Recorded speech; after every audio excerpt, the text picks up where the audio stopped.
সাইডের স্ক্রিনে সবাই পাচ্ছেন।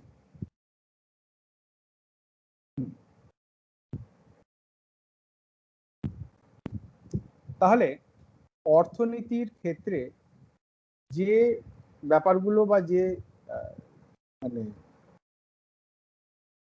জিনিসগুলো দেখা যাচ্ছে, এক হচ্ছে আমরা জানি যে ডাব্লিউবিসিএস পরীক্ষা যদি আমরা আলোচনা করি, ডাব্লিউবিসিএস পরীক্ষায় প্রিলিমের কথা যদি বলি, এর মধ্যে ধরুন 10-12টা মতন আসে। আর মেনের কথা যদি আমরা বলি, মেনে আসে 100টা প্রশ্ন, কখনো হয়তো 99 হতে পারে, কখনো 101-2ও হতে পারে, যেরকম একটা হলেই হলো। তো এমন অবস্থায় আর যদি আমরা ইউপিএসসির ক্ষেত্রে বলি, ইউপিএসসির ক্ষেত্রে ব্যাপারটা একটু অন্যরকম হয়। ধরুন আমরা প্রিলির কথা বলি,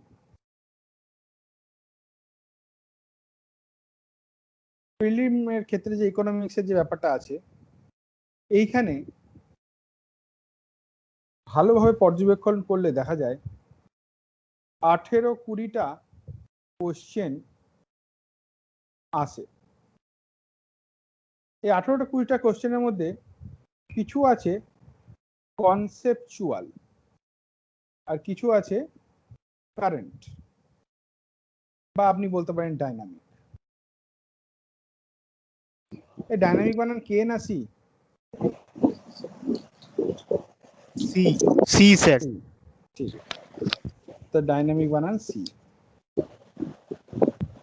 আচ্ছা, এই প্রসঙ্গে আমরা যদি 2013 থেকেই, কেন কি ধরুন 7-8 বছর মানে অনেক, 2013-14 এই ব্যাপারগুলো আলোচনা করি। স্যার ভয়েসটা খুব আস্তে হচ্ছে স্যার, কানে একটু জোরে বলুন। এটা আপনি একটু সাউন্ডটা বাড়িয়ে নিন, এটা আমার ম্যাক্সিমাম ভয়েস আর কি, মানে আমার দিক থেকে আউটপুট ঠিক আছে, এর বেশি আর আমার দিক থেকে আউটপুট হবে না। আমি এই হেডফোন লাগিয়ে, হেডফোনের ওই যেটাই বলে আর কি, ইয়ারফোনের ওইটা স্পিকারটাকে মুখের কাছে নিয়ে এসেই কথা বলছে। একটু আপনি সাউন্ডটা বাড়িয়ে নিন আপনার দিকে। তো 14, 15, 16, 17 এরকম ভাবে সব আছে। তো আমি বেশ আগে ট্র্যাক করতাম, এখন অতটা 2020 সালের প্রশ্নটার অতটা খেয়াল করা হয়নি, তবে আমার মনে আছে বেশ ভালো কয়েকটা প্রশ্ন করেছিল। তো কখনো কি করে, কারেন্ট অ্যাফেয়ার্স বলে দিই, ইউপিএসসির ক্ষেত্রে কখনো ধরুন যেমন ধরুন 2013 সালের কথা বলছি, কারেন্ট বা ডাইনামিক ছিল 0, কনসেপচুয়াল ছিল 18টা,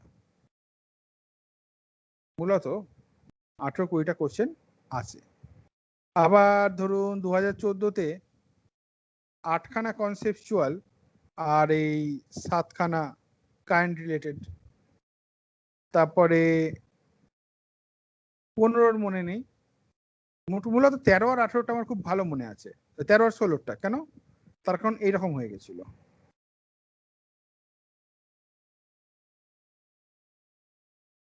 সুতরাং কেউ যদি এটা স্ট্র্যাটেজি নেয় যে আমি কনসেপ্টটা ভালো করে পড়ে যাব তাহলেই কমন পাবো, 2013 সালে এসেছিল, কার্যক্ষেত্রে কিন্তু 16 সালে পুরোটাই উল্টে গিয়েছিল। আবার যদি 2020 সালে দেখি, ওভারঅল 2020 সালের প্রশ্নতে কিন্তু কোনো রকম কারেন্টের কিছু ব্যাপার ছিল না, মোটামুটি সবই স্ট্যাটিক পোর্শন থেকে 2020 সালে প্রশ্ন এসেছিল। তো সুতরাং এইভাবে স্ট্যাটিক বলতে আমি যেটা বলতে চাইছি কনসেপচুয়াল যেগুলো। তো সুতরাং এখানে কিন্তু কোনো রকম একটা ধারণা, আমি একটা ইউপিএসসির প্যাটার্ন বুঝতে পেরেছি, তাহলে ইউপিএসসি এই বছরে স্ট্যাটিক থেকে করবে, এই বছর ডাইনামিক থেকে করবে, এই ধারণা পুরো ভুল। ইউপিএসসি কবে কি করে দেবে আপনি কিছু বুঝতে পারবেন না। মোটামুটি 3টে বছরের এক্সাম্পল আপনাকে দেওয়া হচ্ছে, তার কারণ এই 3টে বছরে কন্ট্রাস্ট বেশ ছিল, মানে একবার 0, একবার 18, একবার 18, একবার 0, একবার 8, 7, মানে হাফ হাফ, কি হবে? তো সেই জন্য যতটা আমরা এখানে পড়াচ্ছি ততটা আপনি ডাব্লিউবিসিএস এর ক্ষেত্রেই হোক বা ইউপিএসসির ক্ষেত্রেই হোক, কনসেপ্টটা বোঝার চেষ্টা করুন, কনসেপ্ট বুঝুন, কাজকর্ম হোক, সেগুলো চলুক, কিন্তু কোনো একটা জায়গাকে স্ট্যাটিক ধরে নেবেন না। যেমন ধরুন ডাব্লিউবিসিএস এর মেনের প্রশ্ন যদি আমরা আলোচনা করি, দেখা যায় প্রায়ই মানে ধরুন 60-70টা প্রশ্ন স্ট্যাটিক থাকে, 30টা প্রশ্ন ডাইনামিক থাকে, বা 30টাও থাকে না, গোটা 15টা 18টা প্রশ্ন হয়তো ডাইনামিক, বা 20টা প্রশ্ন ডাইনামিক। তাহলে যদি আমরা 70টা বা 80টা প্রশ্ন স্ট্যাটিক ধরে নিই, WBCS এর কথা বলছি, তাহলে তো খুব খুশির কথা, 80টা করে নেওয়া মানে অনেক। কিন্তু মজার বিষয়, পরীক্ষা হলে বসে টেনশন, চাপ আর চারপাশের লোকজন ছেলে মেয়ে দেখে আপনিও না ওই ডাইনামিক আর স্ট্যাটিস্টিক মানে কি বলে স্ট্যাটিকের মধ্যে না গোলমাল হয়ে যাবে, অর্ধেক জিনিস খেয়েই পাবেন না, কি হচ্ছে কি চলছে কিভাবে করলাম। তো সেই জন্য ওই 80টা যদি আপনি মনে করেন যে বই থেকে আসবে বা মেটেরিয়াল থেকে আসবে বা কিছু আসবে, দেখা গেল আপনি পারলেন মাত্র 60টা, 20টা প্রশ্ন আপনার পরীক্ষা হলে বসে ভুল হয়ে যাবে। আর তাহলে ডাইনামিক থেকেও কিছু করতে হবে, কিছু কারেন্ট অ্যাফেয়ার্স, কিছু টপিক রিলেটেড থেকেও কিছু করতে হবে। তো এইভাবে হয়। আর ইউপিএসসির ক্ষেত্রে আবার মেন্সে যেটা লিখিত পরীক্ষা করতে হয়, মেন এক্সামে যেখানে আছে সেখানেও আবার স্ট্যাটিক আছে, সেখানেও ডাইনামিক আছে ইউপিএসসি। এবার স্ট্যাটিক আর ডাইনামিকের মধ্যে যেমন ধরুন টোটাল কটা থাকে থার্ড পেপারে কোশ্চেন, কেউ বলতে পারে? ইউপিএসসির থার্ড পেপারে কটা কোশ্চেন থাকে? জানি না স্যার। যে কেউ মানে আপনাদের যারা ইউপিএসসি রয়েছে, 20টা প্রশ্ন থাকে। স্যার প্রশ্ন থাকে 20টা? প্রশ্নই 20টা থাকে, তার মধ্যে 10খানা প্রশ্ন থাকবে হচ্ছে ইকোনমিক্স রিলেটেড। ওই জন্য যে কোনো পরীক্ষা দেওয়ার আগে সেই পরীক্ষার প্রশ্ন কটা কোত্থেকে আসছে দেখা খুব বাধ্যতামূলক। আর বাকি 10টার মধ্যে ধরুন এনভায়রনমেন্ট, ডিজাস্টার, এই সমস্ত কিছু কিছু কিছু। তাহলে কেসটা কি দাঁড়াচ্ছে? তাহলে আপনাদের লেখা প্র্যাকটিস বা এই ধরনের জিনিসগুলো করতে হবে। যেমন ধরুন এই বছরে যেটা 2020 সালে খুব হইচই হয়েছিল, ফার্মার্স অ্যাক্ট, যেমন কৃষি, তারপরে ধরুন এসেনশিয়াল কমোডিটিজ অ্যাক্ট। কেন এসেনশিয়াল কমোডিটিজ অ্যাক্ট তো চেঞ্জ করেছে, তো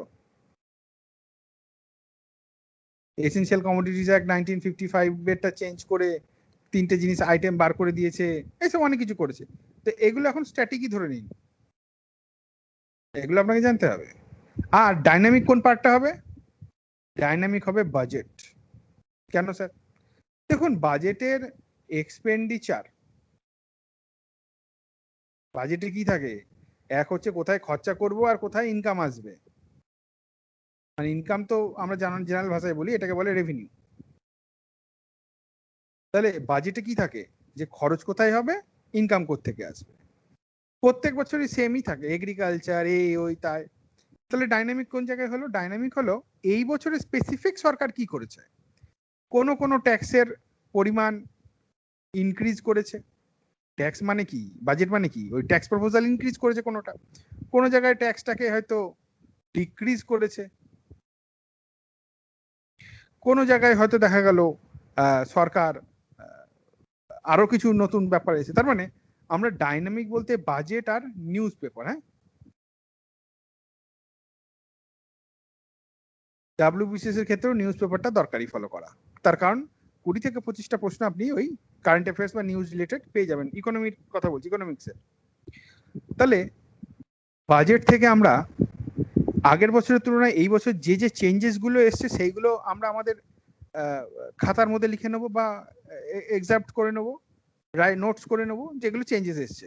কারণ ওভারঅল সরকার একই থাকে, ইনকাম ট্যাক্স দিতে হবে, কর্পোরেট ট্যাক্স দিতে হবে, এগ্রিকালচারে খরচ করতে হবে, এডুকেশনে খরচ করতে হবে, মানে হেড তো সেম। কোনো হেড বেড়েছে কিনা খরচের জন্য, যদি বেড়ে থাকে কোনো হেড, বা কোনো ট্যাক্সের পরিমাণ বেড়েছে কিনা, আমাদের এই দুটো জিনিস জানতে পারলেই বাজেটের দিক থেকে কাজ হয়ে যাবে। আরেকটা আছে ইকোনমিক সার্ভে। ইকোনমিক সার্ভে আর কিছুই না, লাস্ট 1 ইয়ারের ইকোনমির যা সমস্ত কাজ হয়েছে, ইকোনমি কিরকম ফাংশন করেছে, কোন সেক্টর কি উন্নতি করতে হবে। যেমন আমরা যখন ইকোনমিক সার্ভে পড়াই, তখন বারবার কি লেখা থাকে, V shaped recovery, V shaped এই ওই তাই, মানে কি গত বছরে কি কি হয়েছে, এই সব মিলে হয়ে থাকে। তাহলে বোঝা গেল আমি যেটা বলতে চাইছিলাম ইউপিএসসির ক্ষেত্রে, ডাব্লিউবিসিএস এর ক্ষেত্রে। আর নিউজ পেপারে কি আছে, নিউজ পেপারেও কয়েকটা জিনিস বলে দিই। নিউজ পেপার আপনি পড়তে পারেন দি হিন্দু আর ইন্ডিয়ান এক্সপ্রেস। আমি ইন্ডিয়ান এক্সপ্রেসটা বলি তার কারণ দাম কম, ইন্ডিয়ান এক্সপ্রেস, ঠিক আছে। এইখানে কখনো কি হয়, ওই যে ওই জায়গাটার নাম হচ্ছে এডিটোরিয়াল। এডিটোরিয়ালের ক্ষেত্রে কি আছে, এডিটোরিয়ালের ক্ষেত্রে আপনাকে কখনো কখনো ধরুন উইকলি 1 or 2 নিউজ আইটেম থাকে ইকোনমি রিলেটেড। যেমন ধরুন আরবিআই এর কোনো একটা পলিসি নিয়ে হয়তো এডিটোরিয়ালে কিছু লিখলো, বা ওপেন নেট পেজে কিছু লিখলো, উইকলি 1 or 2, তাও সেটা পড়বার প্রয়োজন সবসময় পড়ে না। আর যেটা হচ্ছে লাস্টের দিকে দুটো পেজ থাকে, সেখানে সেই বিজনেস নিউজ বলে এরকম হেডিং থাকে। বিজনেস নিউজের মধ্যে যেরকম থাকে হচ্ছে একটা হচ্ছে কোম্পানি নিউজ, মানে এই কোম্পানিকে এই কোম্পানি কিনে ফেলেছে, এই কোম্পানি কি বলে আইপিও ইস্যু করবে, এই কোম্পানি শেয়ার কিনবে, এই কোম্পানির বাৎসরিক প্রফিট এই হয়েছে বা 3 মাস প্রফিট এই হয়েছে, এরকম খবর থাকে, পড়তে হবে না। আর যে আর একটা কি খবর থাকে, গভর্নমেন্ট স্কিম পড়তে হবে, নীতি আয়োগের নিউজ, আরবিআই এবং আরবিআই ফাংশনস যেগুলো রিলেটেড থাকে আর কি। আরবিআই সিআরআর বাড়িয়েছে, আরবিআই এই করেছে, আরবিআই এত লাখ কোটি টাকা গভর্নমেন্ট কি বলে স্পেশাল ফিনান্সিয়াল প্যাকেজ দেবে, এই যে যেগুলো বলছি নিউজ পেপারের, ডাব্লিউবিসিএস এর ছেলে মেয়েদেরও পড়তে হবে। মনে রাখতে হবে যে এখন যেভাবে ডাইনামিক দিকে ডাব্লিউবিসিএস আস্তে আস্তে যাচ্ছে, আমি বলছি না যে পরের বার দেখা গেল সবই হয়তো স্ট্যাটিক দিয়ে দিল, কিন্তু আমরা স্ট্যাটিক দেবে এই ভরসায় না থেকে যদি একটু ডাইনামিক সেকশনগুলো পড়ে যাই, আমাদের অনেক প্রশ্ন কমন আসবে। আমার বেশ মনে আছে প্রচুর প্রশ্ন, ওই যেমন ধরুন ইম্পোর্ট কভার, যেমন এই খবরটা খুব আসে, এর মধ্যে আসে আর কি, এই বিজনেস নিউজের মধ্যেই থাকে, বলে যে ইম্পোর্ট কভার। ইম্পোর্ট কভার কি জিনিস না, আমাদের কাছে যত বৈদেশিক মুদ্রা আছে তাতে ভারতের প্রয়োজনীয় দ্রব্য ভারত যত মাস আনাতে পারবে বা যত সপ্তাহ আনাতে পারবে সেটাকে ইম্পোর্ট কভার বলে। হতে পারে যে ভারতের কাছে যা বৈদেশিক মুদ্রা আছে আর ভারতের যা প্রয়োজনীয় জিনিস, মানে কি তেল, ওষুধ, ইঞ্জিনিয়ারিং গুডস, কেমিক্যাল, যা যা লাগে আর কি, সেই সব হয়তো ভারতবর্ষ আর 14 মাস আনাতে পারবে, তাহলে 14 মাস হচ্ছে ভারতের ইম্পোর্ট কভার। আমার বেশ মনে আছে ডাব্লিউবিসিএস এর প্রশ্ন এসেছিল যে এই ভারতের ইম্পোর্ট কভার এখন কত মাসের রয়েছে। আরবিআই এই নিউজগুলো বার করে, ঠিক আছে, এই সমস্ত কিছু আরবিআই কাজকর্ম করে। আরবিআই বা কোনো একটা নীতি আয়োগের ইয়ে কিছু একটা বিষয় আমরা এখান থেকে পড়ে নেব। দুটো জায়গা থেকেই পড়তে পারি সেম জিনিসটা, ইন্ডিয়ান এক্সপ্রেস থেকেও পড়তে পারি, দি হিন্দু থেকেও পড়তে পারি, এই হচ্ছে ব্যাপার। তারপরে হচ্ছে আর এখান থেকে তো তো সুতরাং এই যে কনসেপচুয়াল 18টা প্রশ্ন, দেখুন ডাইনামিক এসে গেল, তো তার মধ্যে আপনি যতগুলো নিউজ পেপার আর্টিকেল আইটেমস যা পারলেন পড়লেন, হলো মোটামুটি হলো, কিন্তু কনসেপচুয়াল প্রশ্ন এরকম যে আপনি গিয়ে দেখলেন একটাও আসেনি। হ্যাঁ, তো কনসেপচুয়াল বা স্ট্যাটিক কিন্তু খুব ভাইটালি ইম্পর্টেন্ট। সবাই দেখতে পাচ্ছেন বা শুনতে পাচ্ছেন আশা করি। আমাদের স্টুডেন্ট কিরকম আছে, এত কম হয়ে গেল কেন, দুজন বেরিয়ে গেছে, শুভ্র রায়। তো ঠিক আছে, সবাই আশা করি বুঝতে পেরেছেন আমি যেটা বলছি। কেউ বুঝতে না পারলে, কারো কোনো অসুবিধা হলে অবশ্যই আপনারা আমাকে বলতে পারেন। এরপরে এটা তো হলো প্রিলিমস মেন। বইয়ের কথা বলি, শুনুন, কোথায় যেন বইটা এখানে নিচে লিখে, এবার বুকস।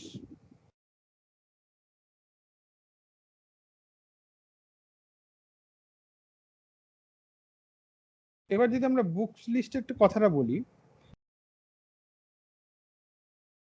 সকাল থেকে এখন অবধি বোধহয় 5-6 বার আকাশ অন্ধকার হলো আর সূর্য একবার করে দেখা দিল, তো যেন আমরা বুঝে উঠতে পারছি না যে কি হবে। তো আমরা সবসময় বলি, একটা হচ্ছে যারা কোনোদিন অর্থনীতি পড়েনি তারা পড়তে পারে ইন্ডিয়ান ইকোনমিক ডেভেলপমেন্ট,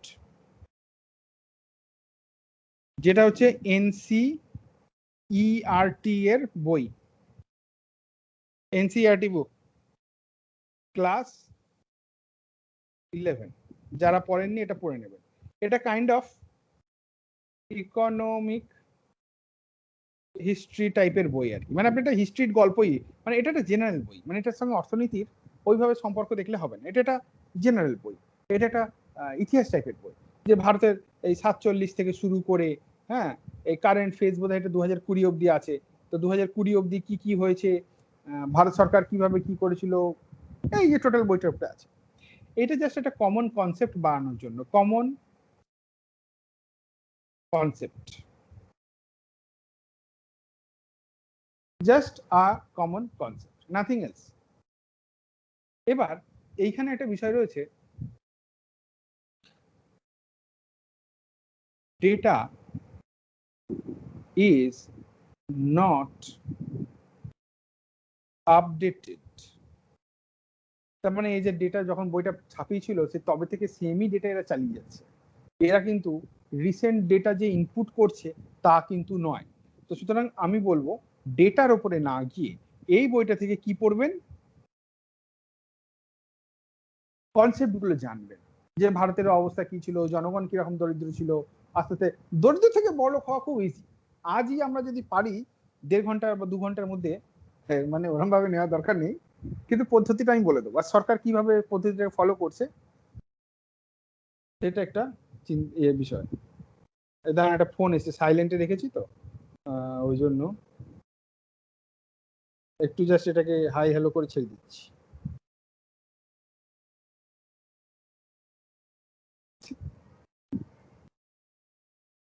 দাঁড়ান একটু মা কি বলছে শুনে নি, একটু ধরুন।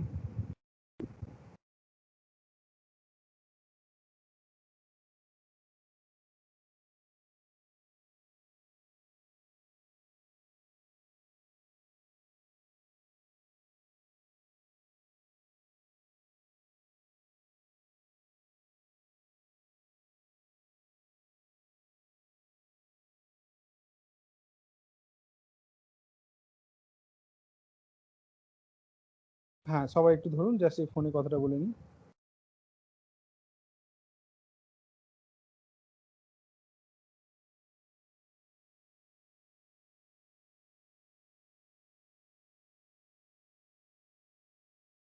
তো যাই হোক, এবার হচ্ছে সেইটা ব্যাপার।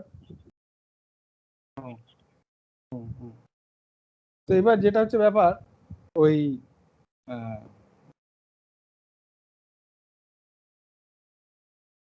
কমন হচ্ছে। এরপরে যে বইটার কথা আমরা বলছিলাম সেই বইটা হচ্ছে ইন্ট্রোডাক্টরি ম্যাক্রো ইকোনমিক্স।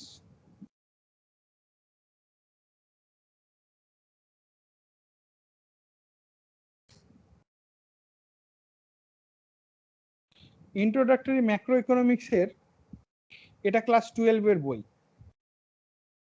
NCERT বুক। এখানে না 6 চ্যাপ্টার্স আছে, আপনাকে 6 চ্যাপ্টার পড়তে হবে না। You need to read only 3 chapters. তাহলে আপনাকে 6টা চ্যাপ্টার পড়তে হবে না, 3টে চ্যাপ্টার পড়তে হবে। কোন 3টে চ্যাপ্টার আজকে বলবো না, পরে একটা দিন বলে দেবো। এবং আমরা যে মালপত্র খুচখাচতে তৈরি করছি সেইগুলো যদি পড়ে ফেলেন তাহলে আর এই বইগুলো আপনাকে পড়তে লাগবে না। কেন কি, আমি যে পড়ানো বা যে ব্যাপারটা বলছি সেটা কিছুটা এনসিইআরটি থেকে নেওয়া, কিছুটা ওয়েবসাইট থেকে নেওয়া, কিছু ইউটিউব ভিডিও থেকে নেওয়া, এরকম ভাবে বিভিন্ন সোর্স থেকে নেওয়া, কখনো পিআইবি থেকে নিয়েছি, কখনো যোজনা ম্যাগাজিন থেকে নিয়েছি। তো সব মিলিয়ে আপনাদের ক্লাসগুলোকে প্রেজেন্ট করা হয়। এবার সেগুলো শুনে শুনে যদি আপনি খাতায় লিখে নেন তাহলেও হবে, আর যদি আপনি সেগুলো মনে করেন যে ইয়ে করব কি বলে, মানে প্রেজেন্ট কি বলে লিখে নিলে, তাহলে তার মানে যখন মেটেরিয়াল তৈরি, এখন তো যেহেতু আমার টাইপিস্ট আসছে না, আসবে কি করে, তো সেই হেতু আমি এখন করতে পারছি না, কবে হবে বলতে পারছি না, নিজে লিখে নেওয়াই ভালো। আচ্ছা, তো নিউজ পেপার তো আমরা বলেই দিয়েছি কি কি পড়তে হবে না পড়তে হবে, government policy, RBI issue, problem, এগুলো পড়তে হবে। এই দুটো বই। আর যদি মানে পড়লে ভালো সেটা হচ্ছে রমেশ সিং এর বই আমরা বলি। আমি একটা জিনিস বলে দিই, আমাদের ইউপিএসসি তে যে জিনিসগুলো লাগে, যে সিলেবাস, ইউপিএসসি যা সিলেবাস আছে অ্যাপ্রক্সিমেটলি 10% এই এনসিইআরটির বই দিয়ে কভার হয়। সুতরাং আপনি বুঝতেই পারছেন ইউপিএসসি টার্গেট করে যারা পড়ছেন তাদের ক্ষেত্রে এনসিইআরটি কিন্তু খুব বেশি কাজে দেবে না। যে এনসিআরটি পড়ে উদ্ধার হয়ে যাবে তা না, কিন্তু দেখুন অনেক বড় বড় টপার রয়েছেন যারা নিজেরা বলছেন যে এনসিআরটি বই পড়ুন, ইকোনমিক্স এর ক্ষেত্রে খুব ভালো। এবার যে পাস করে গেছে সে যখন এই কথা বলছে আর আমি সেই জায়গায় নিজে পাস করতে পারিনি, তা আমি বললে তো মানুষ আমার ভ্যালু দেবে না দামের কথা। তো ওই জন্য আমরা বলি যে পড়তে, না বলছি না। হ্যাঁ, কিন্তু কথা হচ্ছে ওই 10% ম্যাক্সিমাম হতে পারে। তারপরে হচ্ছে রমেশ সিং স্যারের বইটা পড়তে পারেন, সেখান থেকে ভালো। তবে হ্যাঁ, WBCS এর জন্য যে ধরনের ব্যাংকিং, ইনফ্লেশন, ন্যাশনাল ইনকাম যেগুলো আছে সেগুলো তো আমরা ডিটেলস আলোচনা করবই, সেগুলো ওই ক্লাস ফলো করবেন, সেগুলো থেকে আপনি অনেক প্রশ্ন কমন পাবেন। এই হচ্ছে ব্যাপার। আচ্ছা, আর কিছু বাকি থাকলো কিন্তু সেটা আমি দেখছি। হ্যাঁ, আর চ্যাপ্টার গুলো হচ্ছে খুব গুরুত্বপূর্ণ, আমরা সব আস্তে আস্তে আলোচনা করব ক্লাস যখন শুরু হয়েছে। ঠিক আছে, মোটামুটি এতে হয়ে যাবে। এবার আমরা আজকে ডিটেলসে টপিকে ঢুকি। বই সংক্রান্ত কারো কিছু প্রশ্ন আছে? কিছু বই বিষয়ে কেউ কিছু জানতে চাইছে, কারো কিছু মেটেরিয়াল, বই, এসব বিষয়ে?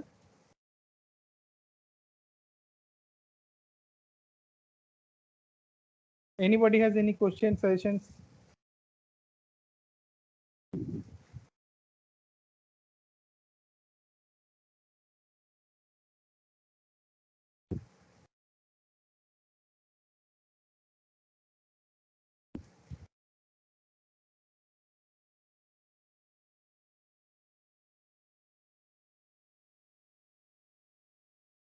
ঠিক আছে, তারপরে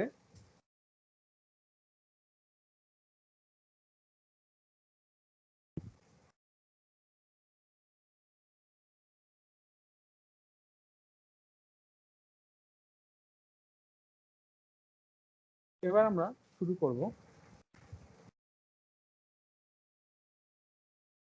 হোয়াট ইজ ইকোনমিক্স।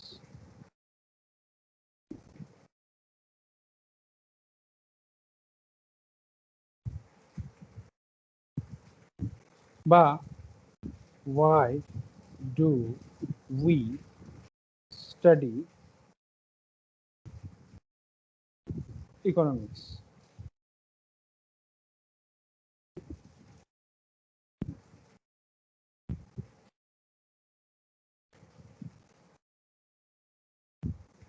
তারপরে হচ্ছে তো অর্থনীতি কি, এই বিষয়ে আমাদের আপনাদের কি ধারণা আছে? কেউ একজন কিছু?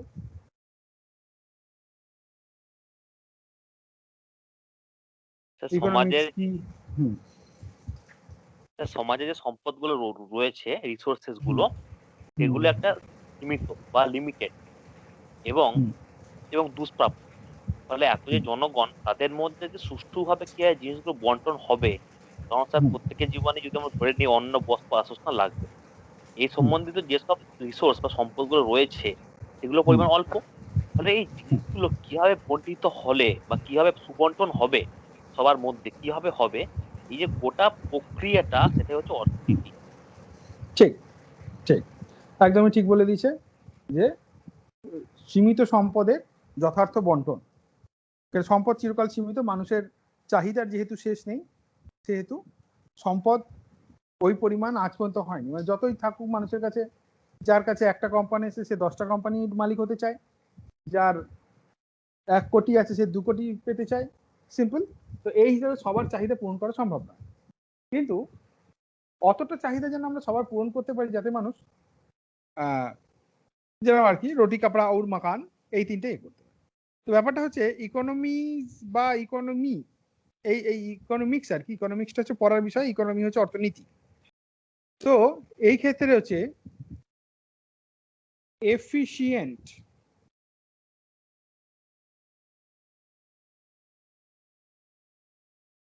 utilization of resources, efficient utilization of resources সম্পদ মানে সম্পদ, ইউটিলাইজেশন মানে ব্যবহার, আর এফিশিয়েন্ট মানে কি বলে ওটা, যুক্তিপূর্ণ, যথার্থ, হ্যাঁ কি যেন বলে বাংলাটা, অতটা খেয়াল নেই। পরিমাণ মতো। পরিমাণ মতো না, এফিশিয়েন্ট মানে পরিমাণ মতো হবে না, অন্য কিছু হবে। হ্যাঁ, কার্যকরী বা কার্যক্রম।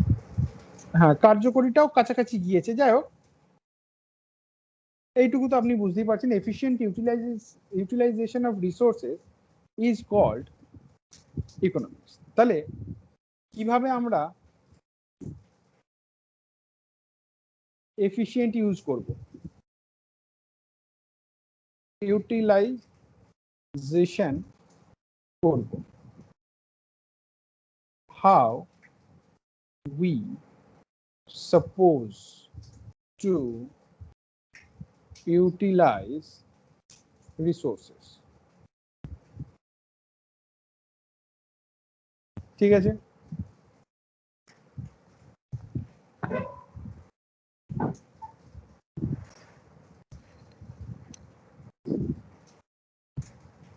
তারপরে হচ্ছে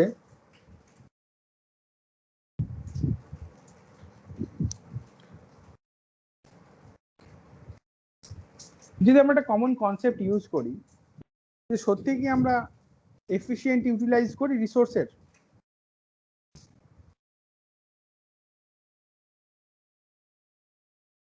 কোন কোন সম্পদের যথার্থ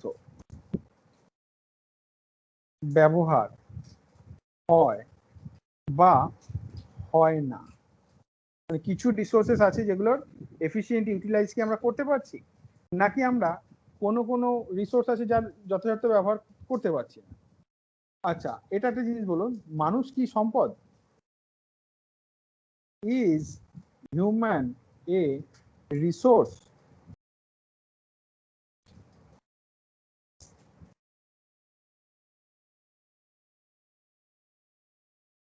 হ্যাঁ স্যার, ইয়েস, সম্পদ। মানুষ একটা সম্পদ। তো মানব সম্পদের সঠিক ব্যবহার বা ইউটিলাইজেশন কি হচ্ছে?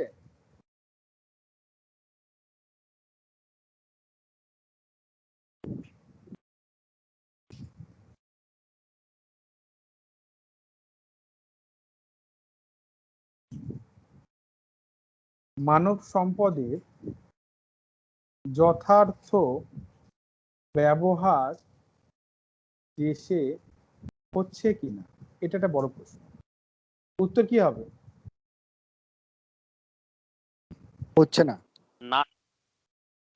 একটা উদাহরণ দিতে হবে, শুধু না বললে হবে না।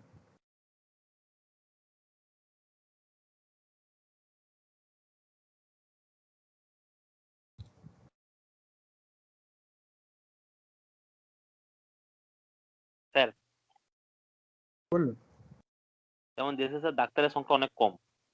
এবার যতজন ছেলে 11-12 পরীক্ষার পরে এই নিট ফিট পরীক্ষাগুলো দেয় ডাক্তার হবে বলে, তাদের মধ্যে তো অল্প সংখ্যক ডাক্তার হয়, বা যারা বিদেশ থেকে পড়ে আসে তাদেরকে দেশের পরীক্ষা দিয়ে পাস করতে হয়, সেখানে অনেক পাস করতে পারে না। ফলে যেগুলো স্যার হতে পারতো, পটেনশিয়াল ছিল, সেগুলো হতে পারছে না। ফলে আমি বলতে পারি যথাযথ ব্যবহার হচ্ছে না। না না, আপনি ওটা অন্যদিকে চলে গেলেন।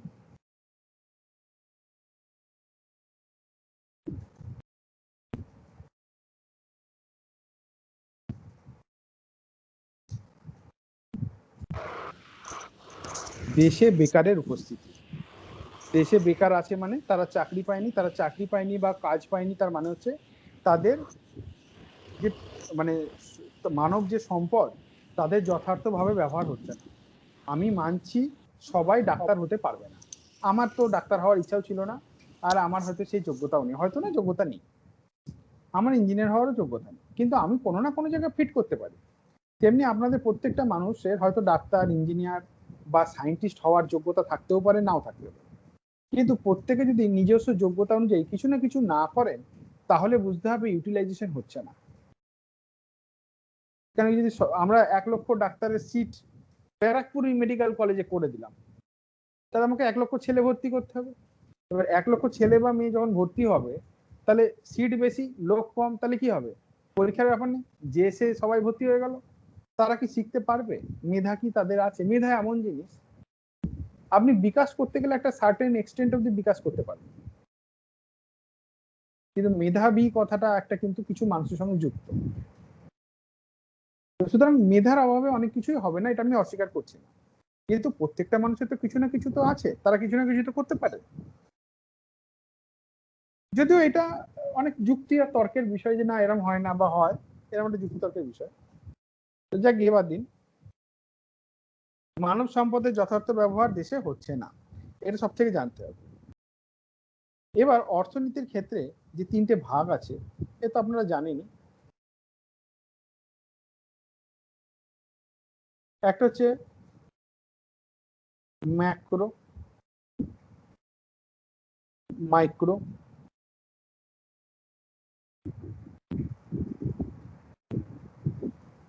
আর দুটোই ভাগ আছে। আমি বললাম তিনটে, কিন্তু দুটোই ভাগ আছে। মানে আমি বলার পর চিন্তা করছি যে মাইক্রো ম্যাক্রো তো ঠিক আছে, তো আর একটা কি, পরে মনে পড়লো আমি আরেকটা যেটাকে ভাবছিলাম সেটা হচ্ছে সেক্টরস অফ ইকোনমি, তো ওই হিসাবে আমার একটু ভুল হয়ে গেছে। মাইক্রো হচ্ছে ইন্ডিভিজুয়াল লেভেল ডিসিশন,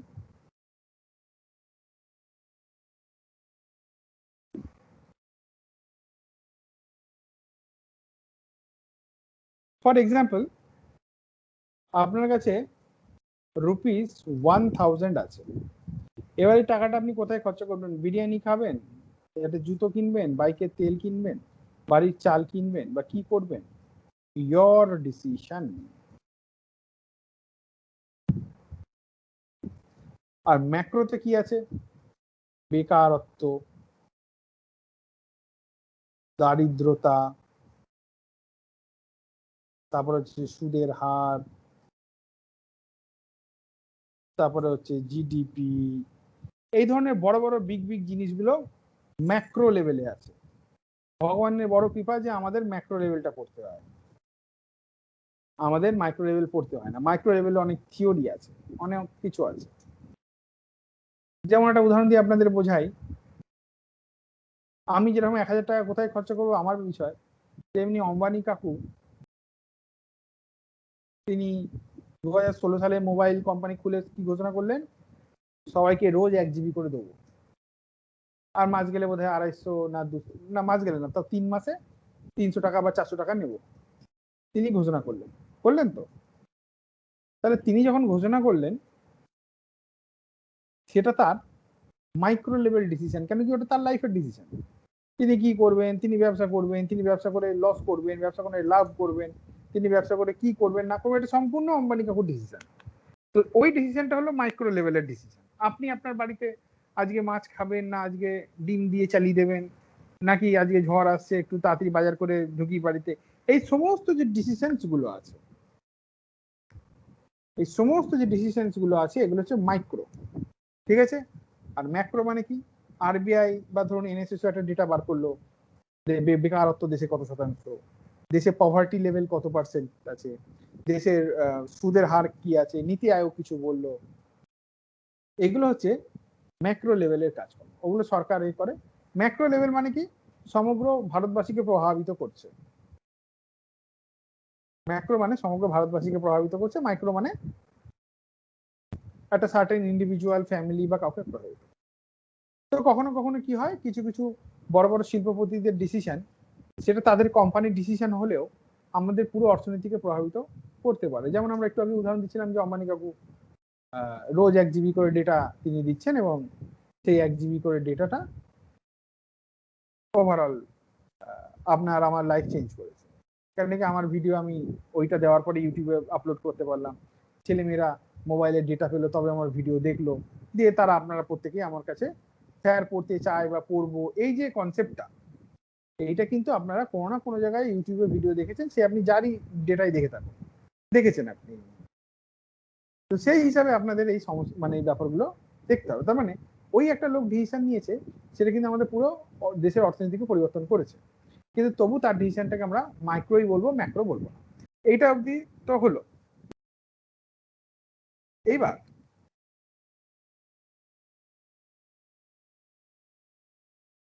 ইকোনমি মানে হচ্ছে, তো আমরা বললামই যে এফিশিয়েন্ট ইউটিলাইজেশন অফ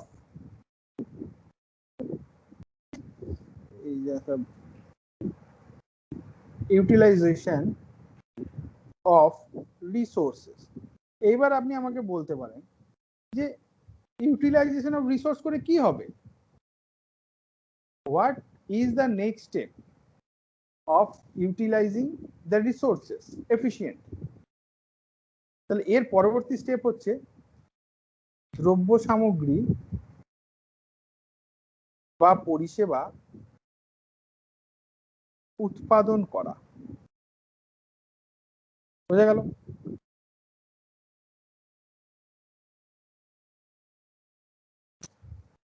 দ্রব্য সামগ্রী বা পরিষেবা উৎপাদন করা, কেন কি রিসোর্স যখন আমরা ইউটিলাইজ করব, কয়লা হোক, লোহা হোক, দেশের স্পেকট্রাম হোক, জলবিদ্যুৎ, তাপবিদ্যুৎ উৎপাদন যে আমরা করব, বা আমরা রিসোর্সটা কয়লাতে তাপবিদ্যুৎ উৎপন্ন করব নাকি কয়লাটাকে খোলা বাজারে বিক্রি করবো যাতে লোকজন বাড়িতে কয়লা নিয়ে গিয়ে রান্না করতে পারে, এটা সরকারের ডিসিশন।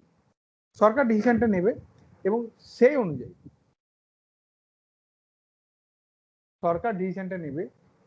অনুযায়ী প্রায়োরিটি সেট করবে এবং প্রায়োরিটি সেট করে সেই অনুযায়ী পলিসি নির্ধারণ করবে এবং কাজ করবে। তাহলে প্রত্যেকটা দেশ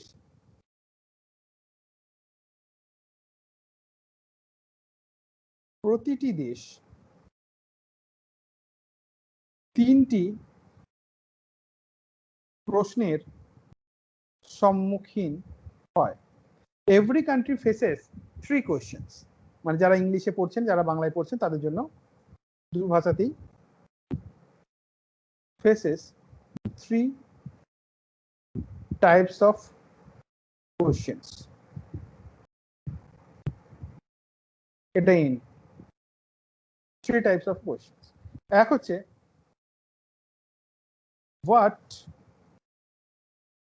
goods and services to produce, মানে কি দেশের সম্পদ ব্যবহার করে আমরা কি জিনিস বা দ্রব্য সামগ্রী উৎপাদন করব, এই যে উপরে লিখেছি এটা আমরা। 2 নম্বর হচ্ছে how it should be produced, মানে যেমন ধরুন আমরা বলতে পারি আমরা কি সোলার পাওয়ার ইউজ করব, নাকি আমরা থার্মাল পাওয়ার ইউজ করব, নাকি আমরা half solar half thermal use করব, নাকি আমরা মানব চালিত যন্ত্রপাতি ব্যবহার করব, নাকি আমরা পাওয়ারলুম ইউজ করব, আমরা কি করব, মানে কিভাবে উৎপাদন করব। আর 3 নম্বর হচ্ছে for hmm it should be produced, কিরকম কাদের জন্য আমরা তৈরি করব। ফর হুম মানে কি কাদের জন্য, যেমন ধরুন আমরা যদি বলি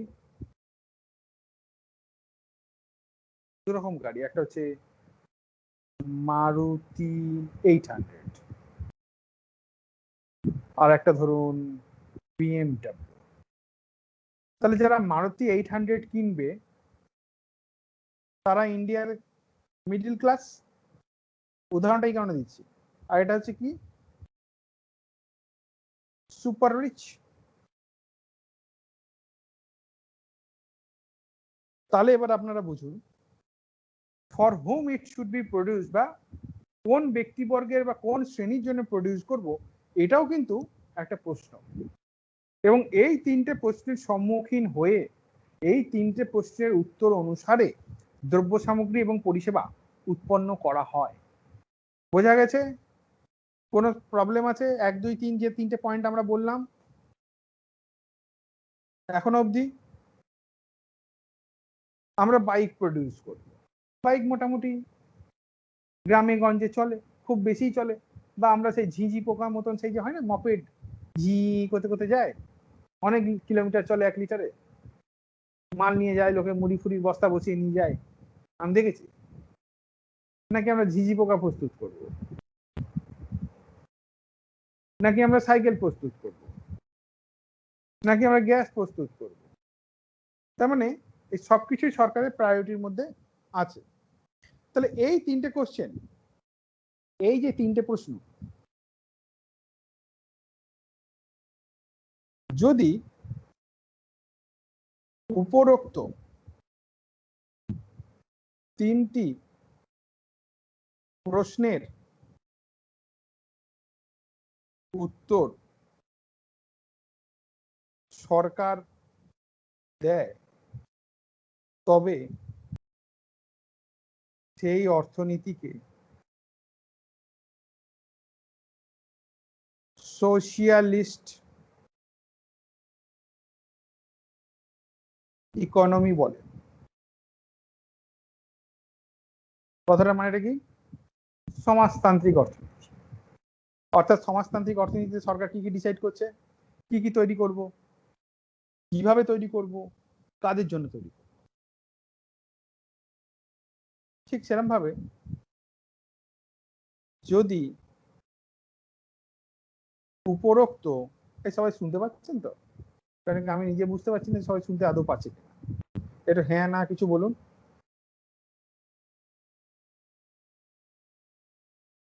হ্যাঁ হ্যাঁ স্যার, স্যার। হ্যাঁ স্যার শুনতে পাচ্ছি। আচ্ছা ঠিক আছে। উপরোক্ত তিনটি প্রশ্নের উত্তর যদি বাজার দেয়, বাজার মানে কি? চাহিদা ও সরবরাহ। মানে উপরোক্ত তিনটি প্রশ্নের উত্তর যদি আমরা চাহিদা ও সরবরাহের উপরে ভিত্তি করে উত্তরটা দিই, কিরকম? What goods and services to produce. এবার বাজারে কিসের চাহিদা রয়েছে? বাজারে চাহিদা রয়েছে মারুতি 800। ঠিক আছে, মারুতি 800 তৈরি হবে। কিভাবে তৈরি হবে? ফ্যাক্টরি বসিয়ে দাও।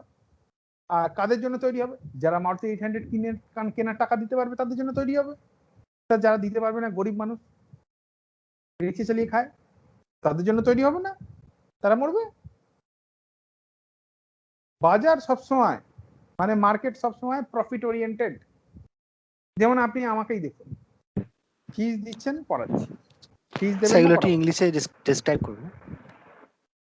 কোনগুলো? স্যার এগুলো উপরোক্ত, এগুলো একটু ইংলিশে স্যার বলবেন কাইন্ডলি। আচ্ছা, উপরোক্ত। If the above mentioned questions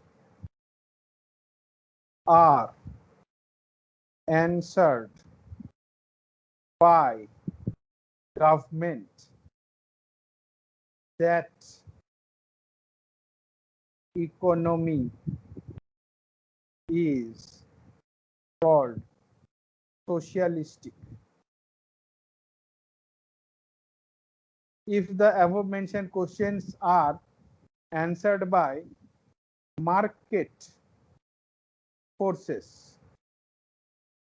market forces is determined by demand and supply. যদিও অ্যানটা এরকম ভাবে না লিখে এ এন ডি লিখতে হবে।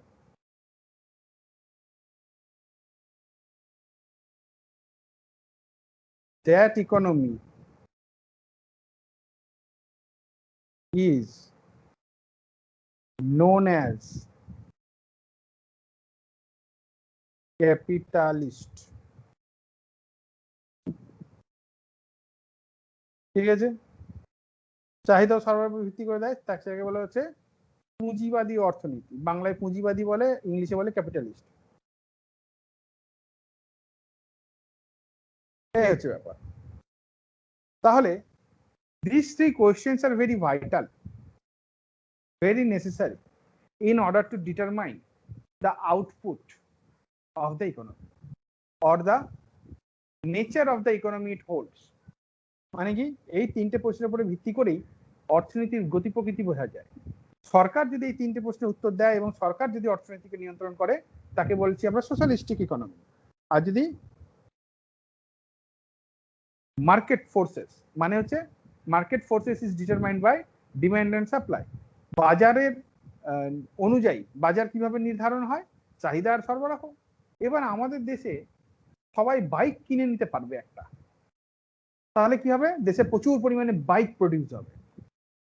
কিন্তু সরকার বলছে কেন বাইক আমরা অত প্রডিউস করব না, কারণ কি আরো তার থেকেও নিচে একটা শ্রেণী আছে যারা সাইকেল কিনতে পারে, তাহলে আমরা সাইকেলের প্রডিউস করি, কিন্তু আমরা দেখলাম বাইক প্রডিউস করে বেশি লাভ।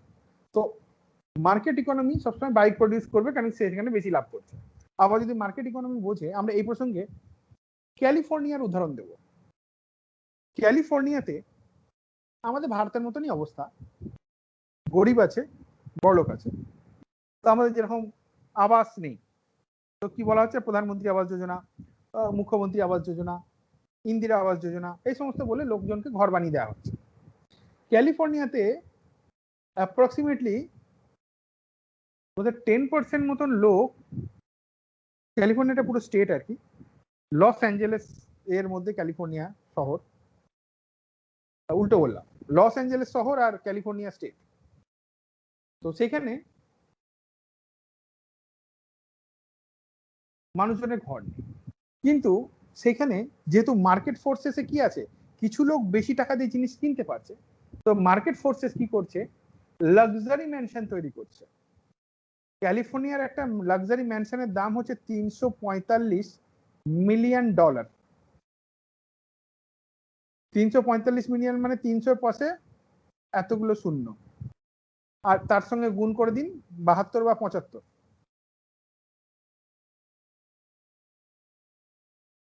মানে 1 মিলিয়ন মানে হচ্ছে 10 লক্ষ। হ্যাঁ,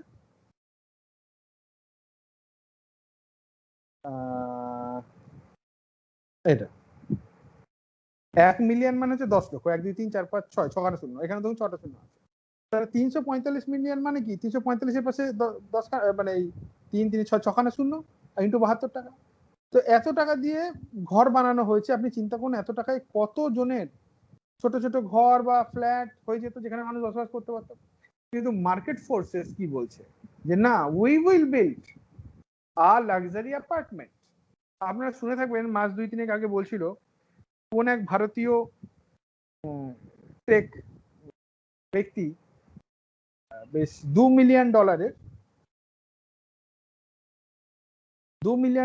একখানা ফ্ল্যাট নিউ ইয়র্ক সিটিতে বোধহয় কিনেছিল, তাকে তার অ্যাসিস্ট্যান্ট কেটে কুচি কুচি করে বস্তায় ভরে বোধহয় বিক্রি করতে যাচ্ছিল বা খেতে যাচ্ছিল, তো পুলিশ তাকে ধরে ফেলেছে। কিছু একটা জাতিগত বৈরিতা রয়েছে যে একটা ভারতীয় আমার দেশে এসে এখানে বসে ফুলে ফেপে গেল আর আমি তার এখানে মাত্র $3000 মাসে মাসে কাজ করছি, রেগে গিয়ে কেটে ফেটে দিয়েছিল। তাহলে কি হলো, গরিব মানুষ চিরকাল গরিব থাকবে আর বড়লোক মানুষ চিরকাল বড়লোক হবে, এটা হচ্ছে নিয়ম। এইভাবে চলছে জিনিসটা। সুতরাং মার্কেট ফোর্সেসের হাতে দেশটা দিয়ে দিলে হবে না, কিছুটা নিয়ন্ত্রণ বা কন্ট্রোল রাখতে হবে। তাহলে এবারে আমরা একটা স্টেটমেন্টে আসি, নো কান্ট্রি, তার মানে কি যে কোনো দেশ, মানে এমন কোনো দেশ নেই, no country all questions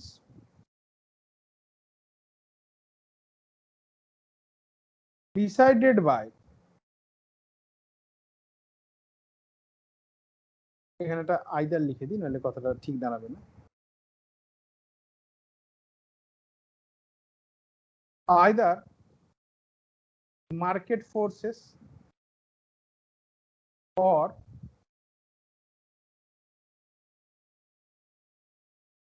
government. মানে পৃথিবীতে এমন কোনো দেশ নেই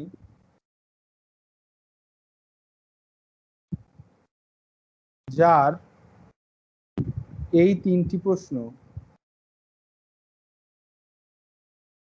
পুরোপুরি সরকার বা বাজার দেয়। তার মানে কথাবার্তায় বলতে গেলে হচ্ছে কি উৎপাদন হবে, কাদের জন্য উৎপাদন হবে, কিভাবে উৎপাদন হবে, তো এই সমস্ত প্রশ্নগুলো প্রত্যেকটা দেশই কিছু ক্ষেত্রে কোম্পানি ডিসাইড করে, কিছু ক্ষেত্রে কোম্পানি বলতে মার্কেট ফোর্সেস, আর কিছু ক্ষেত্রে সরকার ডিসাইড করে। পুরো এরকম কোনো দেশ বর্তমানে নেই যারা সম্পূর্ণরূপে সোশ্যালিস্টিক।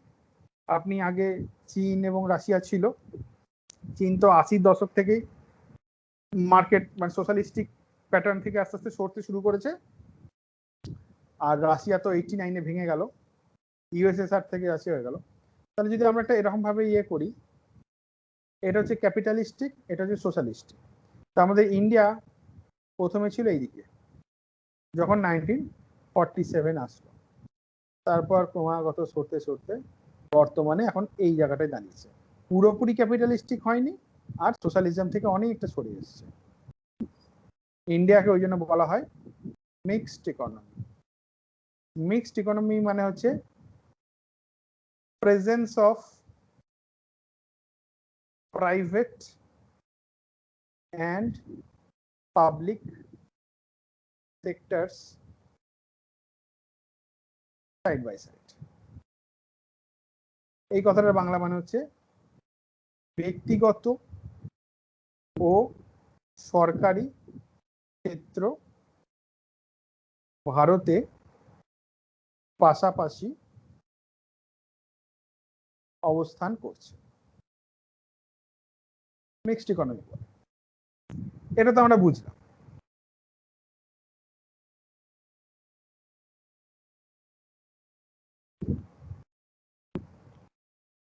কতটা হলো? এতটা হলো।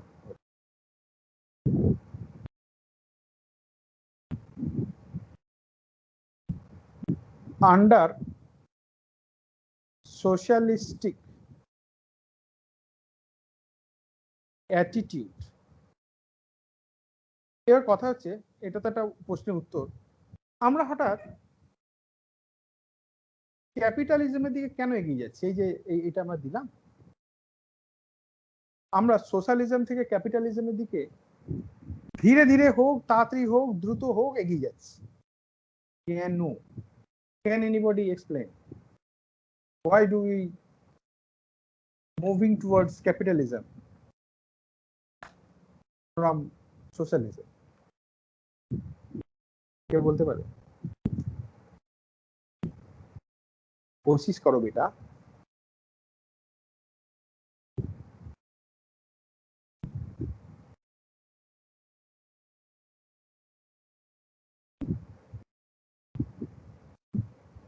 স্যার বলুন। চেষ্টা করবো। নিশ্চয়, সেই তো বলছি। দেশ যখন স্বাধীন হয়েছিল 47 সালে, হুম, একটু আমরা যদি পিছিয়ে যাই তখন দেখবো যখন দেশ স্বাধীন হয়েছিল 47 সালে, তখন যে সংস্থাগুলো ছিল সেই সংস্থাগুলো স্যার প্রথম দিকে যে জিনিসগুলো ছিল কল্যাণকর রাষ্ট্র বা ওয়েলফেয়ার স্টেট বা সোশ্যালিস্ট, ঠিক আছে, এইভাবে সমস্যা সমাধান করার চেষ্টা করেছিল। কিরকম? যেমন হচ্ছে স্যার আপনার মাইগ্রেশন সমস্যা, উদ্বাস্তু সমস্যা, বা খাদ্যের পণ্যর যেগুলো ছিল খুব কম অল্প উৎপাদন হতো সেই জিনিসগুলো। এবার সেই জিনিসগুলো ধীরে ধীরে একটু চেঞ্জ হতে শুরু করলো। কিরকম কি স্যার? যেরকম প্রয়োজন পড়লো কি খাদ্য বাড়াতে হবে, ঠিক আছে, সবুজ বিপ্লব। এমনও হয়েছিল যে ভারতকে আমেরিকা থেকে আমদানি করে নিয়ে আসতে ছিল PL-480 গম, ঠিক আছে। তো স্যার ভারত কোনো দিক দিয়ে যে, এবং সেই সময় একটা ভারত দেখেছিলেন, ভারত যে বুঝেছিল যে ভারতের কৃষিতে সবচেয়ে বেশি সংখ্যক লোক নিযুক্ত থাকে, কাজকর্ম করে, কিন্তু স্যার কৃষিতে এইভাবে ভারতকে দিতে পারছে না। মানে যতটা মানে যে পরিমাণ দেশ মধ্যে এনে দেওয়া উচিত বা আয় আনতে পারে। এবং যদি এবং সেই সময় কৃষির ফলন বাড়াতেও হয়, কি লাগবে স্যার? আমাদের প্রযুক্তি লাগবে, অনেক জিনিসপত্র লাগবে, ঠিক আছে। তো এইসব জিনিসগুলো যদি আমদানি করতে হয়, আমাদের কি করতে হবে? একটু আমাদের উদারীকরণের পথে হাঁটতে হবে, কারণ এই প্রযুক্তি আমাদের দেশে নেই, বিদেশ থেকে নিয়ে আসতে হবে। আর সোশ্যালিস্টিক যেটা ছিল তার একটা কনসেপ্ট এরকম রয়েছে স্যার, যে ক্লোজড ইকোনমি বলতে পারি আমরা, ঠিক আছে, যে যা কিছু হবে দেশের মধ্যেই, ঠিক আছে। তো এই ক্ষেত্রে যে প্রযুক্তি নির্ভর হওয়া দরকার ছিল, সেটা আমাদের ছিল না। ফলে কি হচ্ছে, আমাদের ধীরে ধীরে ওই জিনিসটাকে একটু উদারীকরণের পথে হাঁটতে শুরু হলো, যে হ্যাঁ আমাদের বাইরে থেকে কিছু প্রযুক্তি নিয়ে আসতে হবে, ঠিক আছে, কিছু মেশিন নিয়ে আসতে হবে, ট্রাক্টর নিয়ে আসতে হবে, এই জিনিসগুলো। তো এইটা একটা দিক গেল। এবং দ্বিতীয় কথা যেটা ছিল, সে ভারতে সেই সময় দেখা যায় ইংরেজরা তো ভারতে স্যার কোমর ভেঙে দিয়ে চলে গেছিল, কোনো সেরকম বড় শিল্প ছিল না, কতিপয় কিছু ছাড়া। তো স্যার সেইখানে ভারত কি হলো, অসুবিধাটা দেখা গেল কি, ভারত ওই ম্যানুফ্যাকচারিং শিল্প যেটা বা ইন্ডাস্ট্রি, সেটা করে উঠলো না। সরাসরি কৃষি ছিল, সেখান থেকে চলে এলো service sector, post office, bank বা এইসব দিকে, বা সার্ভিস সেক্টর যেগুলো ছিল সেসব দিকে লোক বেশি ঝুঁকে পড়লেন, ঠিক আছে।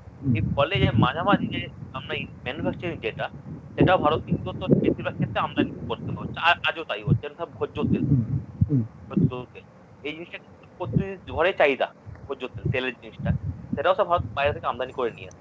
এইটা ম্যানুফ্যাকচারিং যে জিনিসটা, সেটা আমাদের দেশে অভাব ছিল, বা স্যার এখনো প্রতি বছর এখনো রয়ে গেছে। ফলে স্যার এই দুটো জিনিস, একটা হচ্ছে বিদেশ থেকে জিনিসপত্র আনতে হচ্ছে, প্লাস এই যে ধরনের সার্ভিস সেক্টর আমরা কাদের দিই, আমরা ইন্ডিয়া কি করছি, সার্ভিসটা কি একজন বলছেন, তাদের অর্ডার আসছে, আমরা সার্ভিসটা আরেকজনকে ডেলিভার করি, ঠিক আছে। তো এই যে সার্ভিস সেক্টর বেড়ে গেল, মাঝখানে জিনিসটা নেই, ঠিক আছে। আর দ্বিতীয় কথা হচ্ছে স্যার আমাদের যে দেখতে চাই সঞ্চয়, যেটা সেভিংস যে জিনিসটা, সেটা কিন্তু অনেকটা কম। কতিপয় কিছু লোকের হাতে সাথে বাকি দেখা যায় যে আমাদের জাতীয় মাথাপিছু আয় অনেক কম হবে, কিছু হ্যাঁ লোক রয়েছেন ওনাদের জন্য আমাদের বেশি।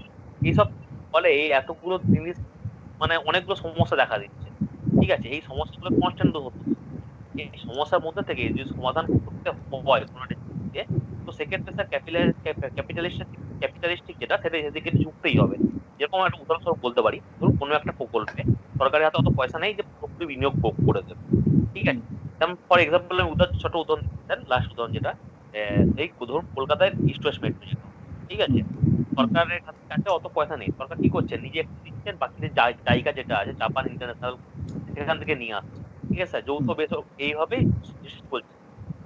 তো এই জন্য স্যার ধীরে ধীরে একটু সোশ্যালিস্ট ক্যাপিটালিস্টের দিকে যাচ্ছে।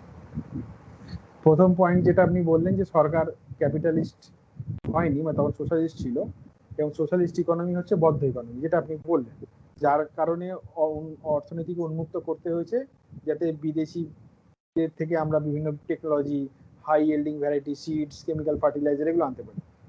এরকম কিন্তু কোনো কথা নেই যে সোশ্যালিস্টিক ইকোনমি বদ্ধ ইকোনমি। প্রথম এটা হচ্ছে আপনার ভুল ধারণা। বলবেন যত, মুখ খুলবেন যত, তত ভুলগুলো ধরা পড়বে, তত আপনি সঠিক পথে বা লক্ষ্যে এগিয়ে যাবেন। এটা কিন্তু সম্পূর্ণ ভুল ধারণা। চীনের অর্থনীতি বা রাশিয়ার অর্থনীতি অধিকাংশেই সরকার কন্ট্রোল করে, কিন্তু ওরা মোটেই বদ্ধ অর্থনীতি নয়, ওরা সম্পূর্ণরূপেই উন্মুক্ত অর্থনীতি। চীনে অ্যাপেল থেকে শুরু করে মাইক্রোসফট, গুগল প্রচুর ইনভেস্টমেন্ট করে বসে আছে। মানে গুগল এখন চীনে চলে না, সেই জন্য গুগলটা বাদ দিয়ে দিন। প্রচুর ইনভেস্টমেন্ট করে বসে আছে বড় বড় বিদেশি টেক জায়ান্টস গুলো, কিন্তু the economy is itself control by government. হ্যাঁ, কিন্তু ওখানে এখন প্রাইভেট সম্পত্তি স্বীকার করা হচ্ছে, মানুষজন কোটিপতি, বিজনেসম্যান, চীনেও বড় বড় বিনিয়োগ পুঁজিপতি তৈরি হয়েছে, অস্বীকার করার জায়গা নেই, তৈরি হয়েছে। কিন্তু বদ্ধ অর্থনীতি মানেই সোশ্যালিজম, এটা কিন্তু ভুল ধারণা, প্রথম কথা। দ্বিতীয় কথা হচ্ছে যেটা আপনি বললেন যে এই যে PPP model, public private partnership model, সরকারের কাছে টাকা নেই, সেই জন্য সরকার ক্যাপিটালিজমের দিকে যাচ্ছে।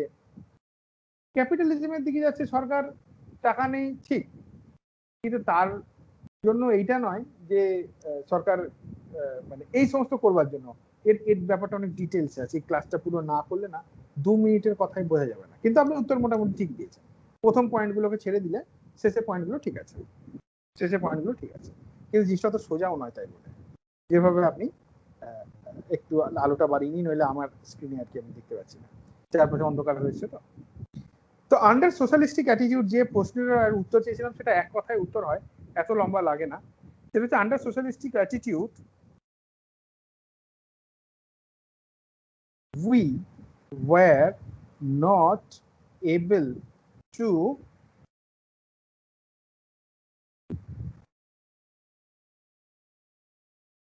utilize our resources properly. এইটা হচ্ছে আসল উত্তর। এবার আপনি যে উদাহরণটা দিলেন সেটা মিলছে কিরকম, কয়লা খনি বানাতে হবে, সরকারের কাছে অত টাকা নেই। যদি বেসরকারি ক্ষেত্রকে আমরা বাড়তে দিই দেশের মধ্যে, তাহলে বেসরকারি ক্ষেত্র নিজের টাকা লাগিয়ে কয়লাটা খনিটা থেকে উত্তোলন করবে, কয়লা খনি থেকে কয়লা তুলবে, ব্রিজ বানাবে, রোড বানাবে। ব্রিজ রোড বানানোর দরকার আছে, কিন্তু সরকারের কাছে ইস্ট ওয়েস্ট মেট্রোর টাকা নেই, এটাও ঠিক কথা। আপনি উদাহরণগুলো ঠিক দিয়েছেন, এক্সাক্ট রিজনটা হচ্ছে কি আমরা utilization of our resources were not possible. কারণটা কি? সেম রিজন, যে টাকা নেই তাহলে ইউটিলাইজ করতে পারছি না, আর ইউটিলাইজ করতে পারছি না তো টাকা আসছে না। মানে মুরগি আগে এলো না ডিম আগে এলো, ওরম প্রশ্ন। এক কথায় উত্তর হচ্ছে we are not able to utilize our resources. এবার বিনিয়োগ হবে, এবার যদি ক্যাপিটালিজম হয় তাহলে কোম্পানি তো নিজের প্রফিটের জন্য করবে, তো কোম্পানি নিজের প্রফিটের জন্য করুক, তার সঙ্গে মানুষ কিছু তো পরিষেবা পাবে। আজকে জিও কোম্পানি তৈরি হয়েছে তাদের নিজের প্রফিটের জন্য, শেয়ার হোল্ডারদের টাকা দেবে, তার নিজেরা টাকা নেবে। কিন্তু আমার আর আপনার জীবনে যে আমূল পরিবর্তন এসছে, আপনি একটা জিনিস মনে রাখবেন, এটা তো আপনি জানেনই, বিভিন্ন সিনেমায় বলে change is inevitable R things will never be the same. আমি আপনাকে লিখে দিয়ে দিচ্ছি আজকে, এই যে লিখেও দিলাম। যারা মনে করছে করোনা চলে যাবে, একটা দিন চলে যাবে, আজ না হোক 2 বছর হোক 5 বছর হোক, পরে চলে যাবে, আবার আমরা ওই সেম আগেকার মতন ফিরে যাব, ভুল। আমরা আগেকার শেপে আর ফিরবো না। আমরা করোনা কালে যে যে হার্ডশিপ গুলো পেয়েছি, তার ফলে আমরা যে মিউটেট করেছি, কিরকম?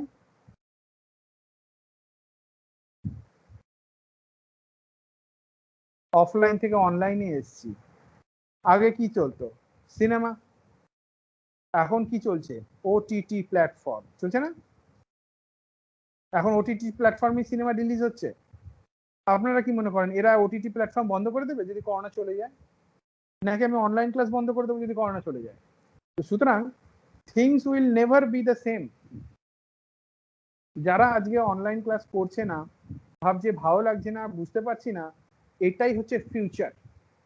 যে ফিউচার আগে দেখে নেবে, রিয়ালাইজ করবে, সেই হচ্ছে বিজেতা कहलाता है।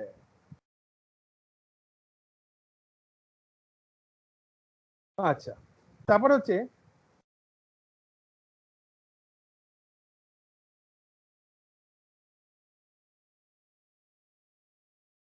তো যখন করতে পারছিলাম না, ভালো কথা, but true capitalism we were able to utilize। মানে আমি যেটা বলতে চাইছি আপনি বুঝতেই পারছেন যে আমরা আস্তে আস্তে সমর্থ হচ্ছি। যে উদাহরণগুলো আপনি দিলেন একদম ফিট বসে এই উদাহরণগুলো এখানে।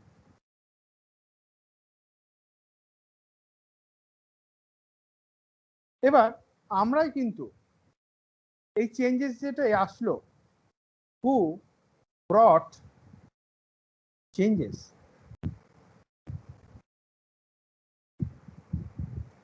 এই যে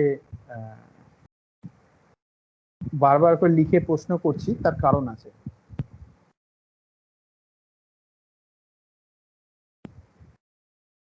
এই যে আমরা সোশ্যালিজম থেকে ক্যাপিটালিজমে ঢুকছি, তো এই চেঞ্জটা কে আনছে?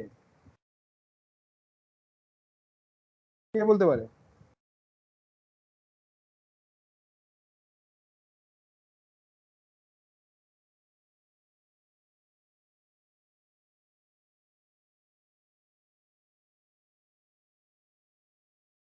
কি হলো? কারোর কোনো রকম কিছু ধারণা, আইডিয়া? চেষ্টা করুন। মুখ। জনগণই তো হ্যাঁ, স্যার আমরাই আনছি, মানে জনগণরাই। আচ্ছা, সোনিল স্যার কি বললেন? স্যার ওটাই বললাম, আমরা জনগণরাই নিয়ে আসছি। আচ্ছা, এবার আমরা ম্যাডামের থেকে আমরা শুনলাম যে জনগণ নিয়ে আসছে। এবার বলুন জনগণ কিভাবে নিয়ে আসছে?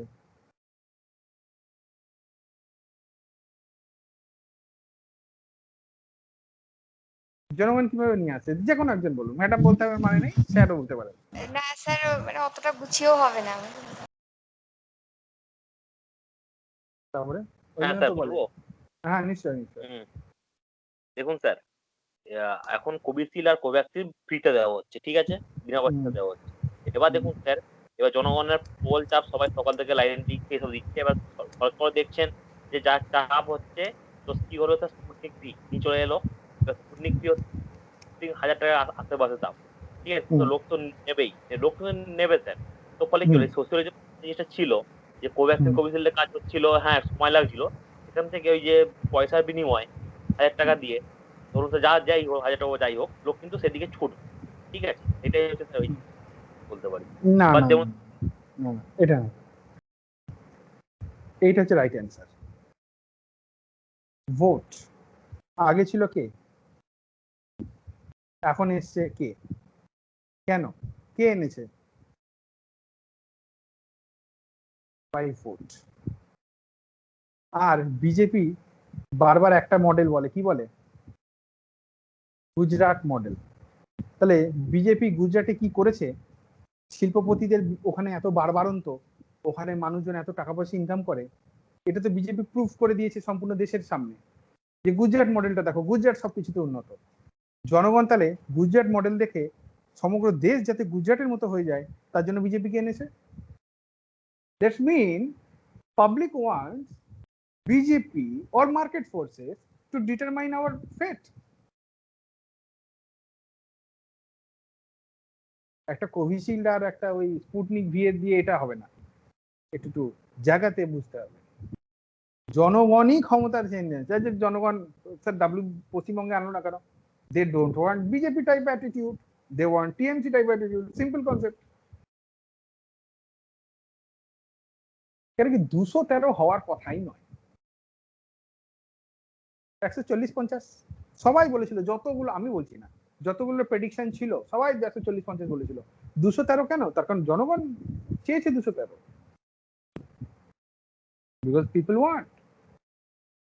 তাহলে আমরা কিন্তু মোটেই সোশ্যালিজম চাইছি না। আমরা চাইছি না যে আমাকে এসে বাড়িতে সরকার রেশন দিয়ে যাক, আমাকে এসে বাড়িতে কি করুক, সরকার আমাকে একটা কাজের সুযোগ দিক। মানে গভর্নমেন্ট হচ্ছে একটা এনাবেলার, গভর্নমেন্ট হচ্ছে একটা পরিকাঠামো নির্মাণকারী সংস্থা। তারা পরিকাঠামো করবে, কাজ আমি করব। আমি বসে বসে ওই গ্যাসের সাবসিডি বসে বসে, কিন্তু কিছু লোক আছে যারা রাজনীতি করবে, দেশের উন্নতি তো পরে হবে, তারা বলবে যে দেখুন দেশটাকে কোম্পানি হাতে বেঁচে দিল কেন? গুজরাটে কি হয়েছে তাদের? জনগণ কি চায়নি দেশে গুজরাট মডেলও হোক? এমনি এমনি কি 350 হয়ে গেছে 545-এর মধ্যে? 545 লোকসভা, হ্যাঁ, তার মধ্যে 350+ এনডিএ পেয়েছে। Is it a joke? আমি জিতলে গণতন্ত্র, তুমি জিতলে রিগিং, এ বললে তো হবে না। 213 যদি আপনি মানেন তাহলে আপনাকে 350-ও মানতে হবে, সিম্পল। ঠিক আছে? এইভাবে ভোটটা হয়, এইভাবে আমরা আস্তে আস্তে সোশ্যালিজমের থেকে ক্যাপিটালিজমের দিকে এগিয়ে যাচ্ছি। ভারত সরকার করছে এসব ফালতু কথা বলে লাভ নেই। যেহেতু আপনারা অফিসার হবেন, ইন্টারভিউ বোর্ডে গিয়ে যদি বলেন যে সোশ্যালিজম আর ক্যাপিটালিজমের মধ্যে দিকে কেন যাচ্ছে, আর আপনি যদি এই উদাহরণটা না দিয়ে আপনি আদারওয়াইজ কোনো উদাহরণ দেন, আপনি জানুন আপনার চাকরি ওখানে সেদিনই শেষ।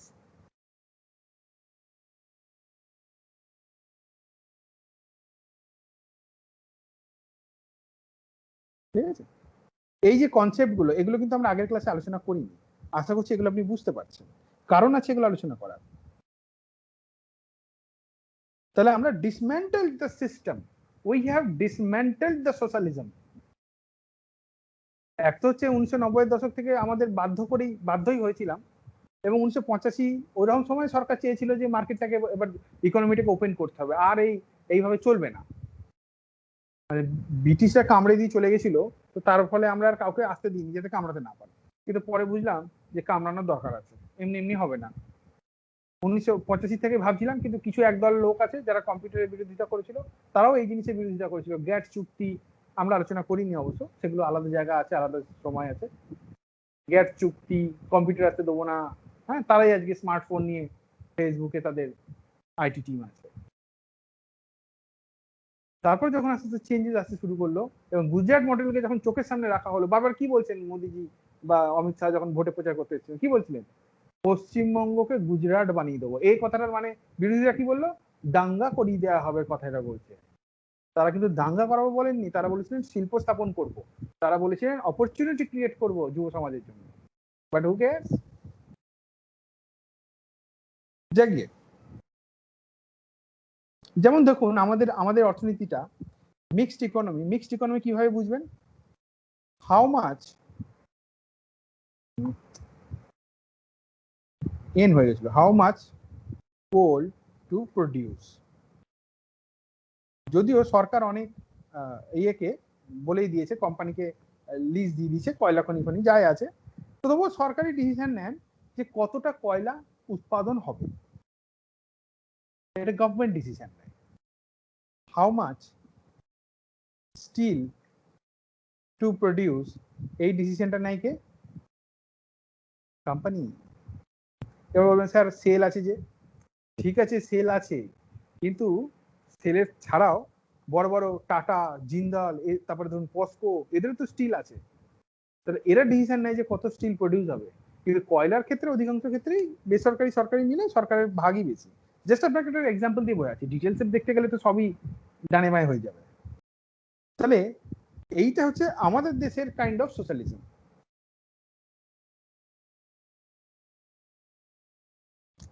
আচ্ছা, এবার in order to understand social economy better,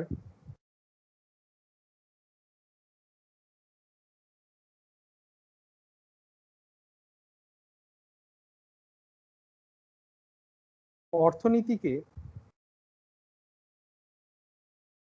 ভালোভাবে বুঝতে আমরা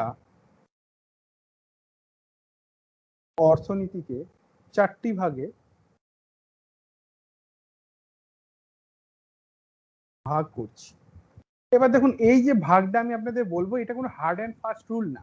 কারোর সঙ্গে তর্ক করতে গিয়ে লাভ নেই যে না অর্থনীতি এরকমই ভাগ হয়, যে যেরকম ইচ্ছা ভাগ করে। আমরা আমাদের মতো বোঝার স্বার্থে আমরা এরকম ভাবে ভাগ করছি। এক হচ্ছে, ধরুন আমরা যদি একটু সুন্দর করে একটা কালি দিয়ে, এটা কিরকম যেন কালি হয়ে গেল, আমরা এটা, আচ্ছা লাল তো আছেই, লালই ইকোনমি। এবার আমরা ধরুন একটা এই লাল নিলাম। তো একটা হচ্ছে গভর্নমেন্ট, তারপরে একটা হচ্ছে, আগে গভর্নমেন্টটা ডেসক্রাইব করে দিই। হ্যাঁ, গভর্নমেন্ট সেক্টরের মধ্যে কি রয়েছে? মিনিস্ট্রিজ, তারপরে হচ্ছে মিনিস্ট্রির মধ্যে যা থাকে, মিনিস্ট্রি, ডিপার্টমেন্ট, এই সমস্ত। তারপরে ধরুন ইনফ্রাস্ট্রাকচার, তারপরে হচ্ছে সিকিউরিটি ফোর্সেস, মানে যেমন ধরুন পুলিশ, মিলিটারি, সেনা, সবই সরকারের অধীনে, কোস্ট গার্ড, নেভি। ইনফ্রাস্ট্রাকচার বলতে ধরুন রোড, রাস্তা, ব্রিজ, ড্যাম, সবকিছু। মিনিস্ট্রি বলতে যেমন অর্থমন্ত্রী, হিউম্যান রিসোর্স মন্ত্রী, ডিফেন্স মিনিস্ট্রি, এই সমস্ত কিছু। তারপর উৎপাদন সংস্থা বলতে পিএসইউ, যেমন সেল, ভেল, গেল, হ্যাঁ, হিন্দুস্তান পেট্রোলিয়াম, ইন্ডিয়ান অয়েল, এই যে সংস্থাগুলো রয়েছে। গভর্নমেন্ট সেক্টর বলতে আমরা এগুলোকে বোঝাচ্ছি। তারপরে হচ্ছে private sector.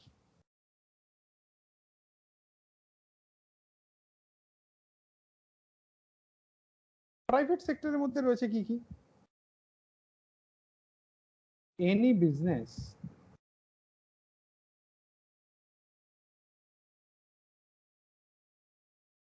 owned by private individual। Private sector বলতে বোঝাচ্ছে যে কোনো ব্যবসা, যে কোনো কাজ, যেটাকে কিনা আমি হতে পারি, আপনি হতে পারি। যেমন ধরুন একটা উদাহরণ দিয়ে আমরা বলতে পারি অম্বানি কাপুর ব্যবসা। অম্বানি কাপুর নিজে খুলেছেন, আরো লোকজন আছে সেসবের মধ্যে কাজ করছে, যা করছে না করছে সবকিছু আছে। ঠিক সেরকম ভাবে আপনি যদি আরো একটা জিনিস দেখেন, সন্ধ্যেবেলায় যে ব্যক্তিটা ফুচকা বিক্রি করতেন, মানে এখন তো লকডাউন আছে, বা যে চপ বিক্রি করেন, বা যে শ্যামনগর স্টেশনের বাইরে পরোটা বিক্রি করে, খুব ভালো পরোটা পাওয়া যায়, আমি কয়েকবার গিয়ে খেয়েছি। তো সে যে পরোটা বিক্রি করে, ওরা কি, ওটাও একটা বিজনেস। ফুচকা বিক্রেতা, সেটাও একটা বিজনেস।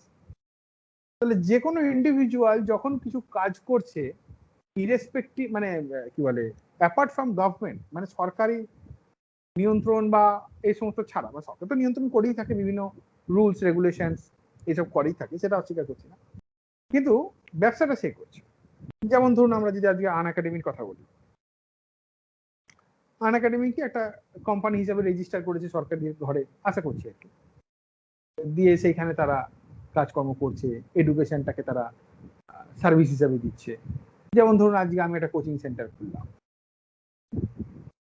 নন্দ স্যারের কোচিং, তো সেখানে আমি রেজিস্টার করলাম এডুকেশন কোম্পানি হিসাবে, দিয়ে কাজ করলাম। ধরুন প্রপার্টারি কোম্পানি হিসেবে করলাম, যে আমি কোম্পানির একা মালিক, বা পার্টনারশিপ ফার্ম করলাম, আমরা এবং আপনি কয়েকজন, 2-3 জন মিলে পার্টনারশিপ ফার্ম করলাম, বা যেরকম হোক কোঅপারেটিভ খুললাম, যেরকম ইচ্ছা। তো সেই সমস্ত ধরনের ব্যবসা যেগুলো ব্যক্তিগত ক্ষেত্রে করা হয়, ফুচকা বিক্রেতা, চপ বিক্রেতা থেকে আম্বানি কাপুর, জিও, সবই হচ্ছে প্রাইভেট ইন্ডিভিজুয়াল। তারপরে হচ্ছে হাউস হোল্ড, এই জিনিসগুলো আমরা খুব একটা হাউস হোল্ড নিয়ে আলোচনা করি। হাউস হোল্ড হচ্ছে আমাদের বর্তমানে, আমি বলছি আনঅফিসিয়ালি, হ্যাঁ মানে আনঅফিসিয়ালি 140 কোটি ভারতবর্ষের লোকজন আছে, বেশিও হতে পারে। যেমন ধরুন আমরা বলছি অ্যান ইন্ডিভিজুয়াল, মানে একজন ব্যক্তি, আপনি হতে পারেন, আমি হতে পারি, যে কোনো ব্যক্তি। বা ধরুন আজকে আপনি, আপনার বাবা মা ভাই বোন 4-5 মিলে একসঙ্গে থাকেন, তাহলে ওই 4-5 মিলে যে একটা পরিবার হলো, সেটা একটা হাউস হোল্ড। বা ধরুন আমাদের কিছু স্টুডেন্ট রয়েছেন যারা পড়াশোনার স্বার্থে নিজেদের বাড়ি ছেড়ে দিয়ে হোস্টেলে মেসে থাকছেন, থেকে পড়াশোনা করছেন, তারাও হাউস হোল্ড। যদি ওর হাউস হোল্ড কাউন্ট হয়, তাহলে কিভাবে কাউন্ট হবে? আমরা কি শুভ্রকে ধরবো যে শুভ্র বেলঘরিয়ায় থাকে, শুভ্রের বাড়ির লোক থাকে হচ্ছে পশ্চিমবঙ্গের কোন একটা জায়গায়, তাহলে শুভ্র আলাদা আর বাড়ির লোক আলাদা, দুটো হাউস হোল্ড হবে? নাকি শুভ্র ওই হাউস হোল্ডেরই অংশ, কিন্তু এখানে আলাদা ভাড়া করে থাকছে? তাহলে যখন কাউন্টিং হবে আমরা কিভাবে হাউস হোল্ড কাউন্ট করবো, কি মনে হয়?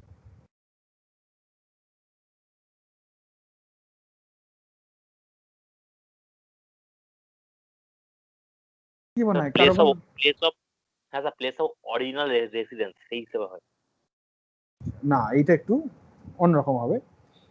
an individual or group of individual,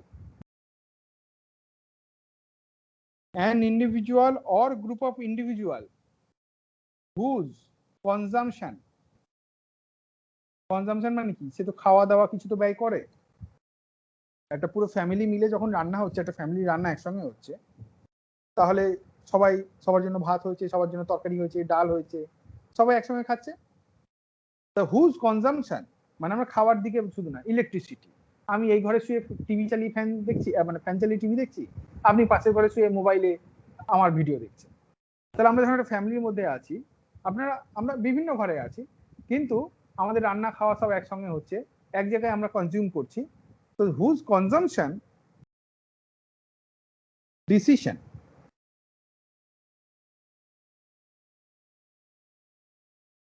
taken jointly,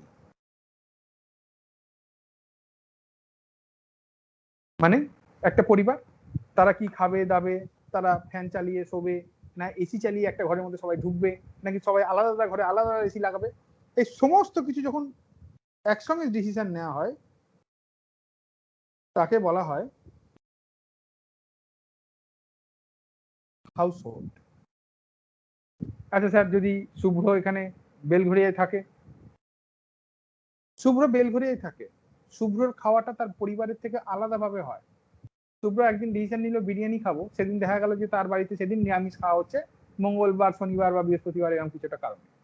Shubhra decision নিচ্ছে সেদিন সে বিরিয়ানি খাবে, বা শুভ্র ডিসিশন নিয়েছে আজকে আমি আলু সেদ্ধ ভাত খাবো ঘি দিয়ে, শুভ্র ডিসিশন নিয়েছে আজকে আমি পটল ভাজা খাবো। এই যে শুভ্রর ডিসিশন পার্সোনাল ডিসিশন, এবং আলাদাভাবে হচ্ছে irrespective of his families decision. তার ফ্যামিলি কি খাচ্ছে, জয়েন্টলি ডিসিশন নিচ্ছে কি খাবো আজকে, মাছ না ডিম না মাংস, আর শুভ্র ডিসিশন নিচ্ছে একা। যখনই এইরকম সিম্পল বা আলাদা ডিসিশন হয়ে যাবে, সঙ্গে শুভ্র একটা হাউস হোল্ড কাউন্ট হবে, শুভ্রর বাবা মা পরিবার একটা হাউস হোল্ড কাউন্ট হবে। কিন্তু শুভ্র যে মুহূর্তে ওখানে ফিরে যাবে, গিয়ে সেখানে খাচ্ছে, সে 10 দিনের জন্যই হোক 2 মাসের জন্যই হোক, শুভ্র কিন্তু তখন আলাদা ইন্ডিভিজুয়াল না, আলাদা হাউস হোল্ড না, শুভ্র তখন সেম হাউস হোল্ড। কিন্তু শুভ্র কখন আলাদা হাউস হোল্ড? যেমন ধরুন আমি দিল্লি গিয়েছিলাম, তো ওখানে গিয়ে নিজের মতন থেকেছি, খেয়েছি, মেসেই থেকেছি, বাইরে হোটেলেই খেয়েছি, কোনোদিন ইচ্ছা হয়েছে মুড়ি খেয়েছি, কোনোদিন ইচ্ছা হয়েছে ডিম সেদ্ধ খেয়েছি। তাহলে আমি একটা হাউস হোল্ড হলাম, আর আমার বাড়ির লোক একটা হাউস হোল্ড হলো, বুঝে গেল? তো এইভাবে ডিসিশনটা বুঝতে হবে যে হাউস হোল্ড কি জিনিস, হাউস হোল্ড কাকে বলে। আর একা হলেও আপনি হাউস হোল্ড, 10 জন হলেও হাউস হোল্ড, কিন্তু কনজাম্পশন আলাদা হতে হবে, কনজাম্পশন ডিসিশন আলাদা হতে হবে।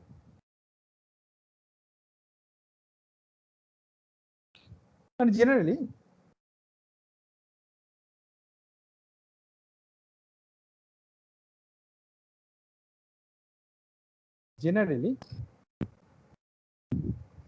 কি লেখা আছে ওই জায়গাটা বুঝতে পারছি না।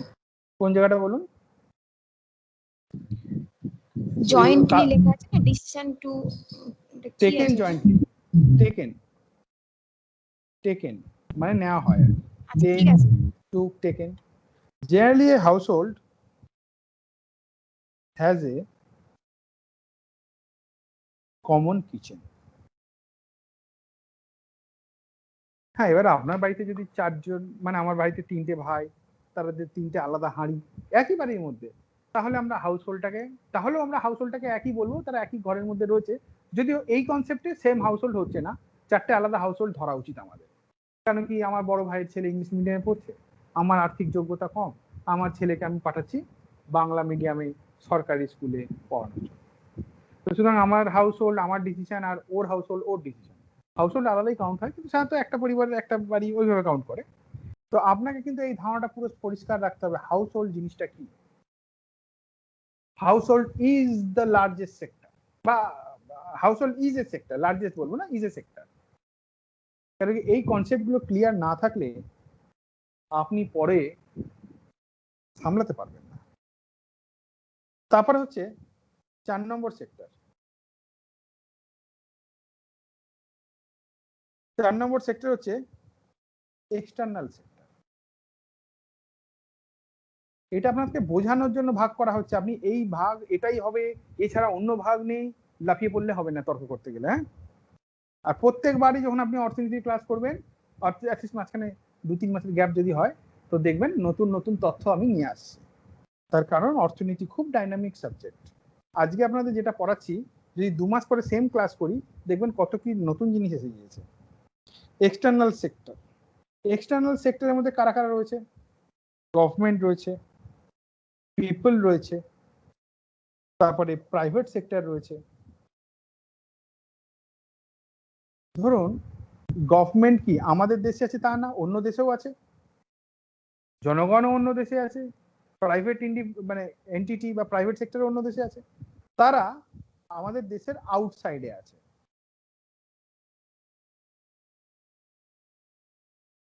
এই যে আউটসাইডে আছে এবং আমাদের দেশের সঙ্গে লেনদেন করে, এবার আমাদের দেশকে সরকারকে রাফায়েল যুদ্ধ বিমান বেচলো, কারা বেচলো? ওই একটা প্রাইভেট কোম্পানি দ্যাসল্ট। বা ধরুন আমরা আমেরিকা থেকে সোনা আনালাম, তো আমাকে সোনা কে বেচলো?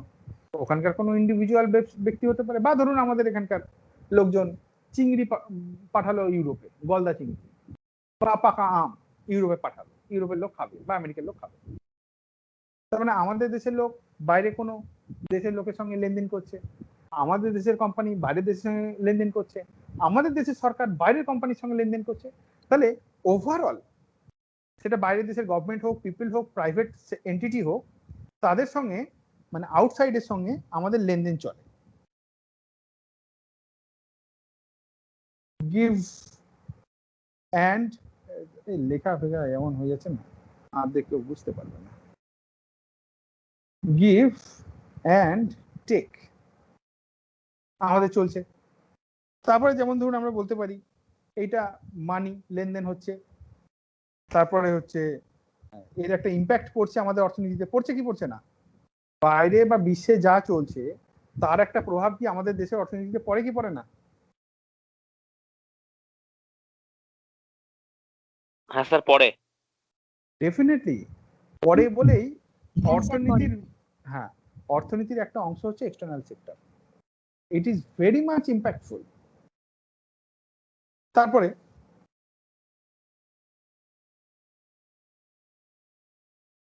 মানে আমরা বলতেই পারি পার্ট অফ ইন্ডিয়ান ইকোনমি, যদিও এক্সটার্নাল সেক্টর। কেন কি, তাদের দেশে মন্দা চললে আমাদের দেশের মাল বিক্রি কম হয়, তাদের দেশ উন্নত হলে আমাদের দেশ থেকে মাল তারা বেশি কেনে। সুতরাং আমরা আমাদের অর্থনীতি ভীষণভাবে প্রভাবিত হয় বিদেশের সরকার, বিদেশে যেমন ধরুন আমাদের যেটা ডিআরডিও আছে, বা আমাদের কিছু ডিফেন্স কোম্পানি আছে যারা ট্যাঙ্ক বানায়, বা আপনি দেখবেন মিলিটারিতে আজকাল কিসব ট্রাক ইউজ করে, বেশ উঁচু বড় বড় ট্রাক, তাত্রা ট্রাক লেখা থাকে সামনে। সেই ট্রাক আগে শক্তিমান ট্রাক ইউজ হতো, এখন তাত্রা ট্রাক ইউজ হয়। তো ওই ট্রাকগুলো আবার বিভিন্ন ধরুন আফ্রিকান কান্ট্রি আছে, তারাও তাদের মিলিটারির জন্য নেয়। তার মানে কি, ওই দেশের সরকারের সঙ্গে আমাদের দেশের কোম্পানির লেনদেন হচ্ছে। বা ভারত সরকার কোনো জায়গায় কি ট্যাঙ্ক, ভারতের ডিআরডিও যে ট্যাঙ্ক তৈরি করছে, না এই সেই তার ক্ষেপণাস্ত্র তৈরি করছে, বিক্রি করছে ভারত সরকার। তাহলে আমাদের দেশের ডিআরডিও বিক্রি করছে ওদের দেশের সরকারকে, লেনদেন হচ্ছে, মাল বিক্রি হচ্ছে, আমরা পাচ্ছি। আমরা বেশ ভালো কত শো বিলিয়ন ডলারের আমরা কন্ট্রাক্ট বেচেছি বিগত কয়েক বছরে বিদেশি কোম্পানিকে। আমরা যে শুধু রাফায়েল কিনেছি এটা খবরে আসে, কিন্তু এইটা খবরে আসে না যে আমরা কয়েক হাজার কোটি টাকার ট্যাঙ্ক বেচে দিয়েছি, তারপরে সেখানে মেনটেনেন্স ইয়ার্ড স্থাপন করে দিয়েছি, ট্রেন বিক্রি করে দিয়েছি, হ্যাঁ মানে বানিয়ে ওদের দিয়ে দিয়েছি আর কি, বিনা পয়সা না, পয়সা নেই। তো এই জিনিসগুলো কিন্তু পার্ট অফ এক্সটার্নাল সেক্টর। তো পার্ট অফ এক্সটার্নাল সেক্টর কিন্তু আপনাকে বুঝতে হবে।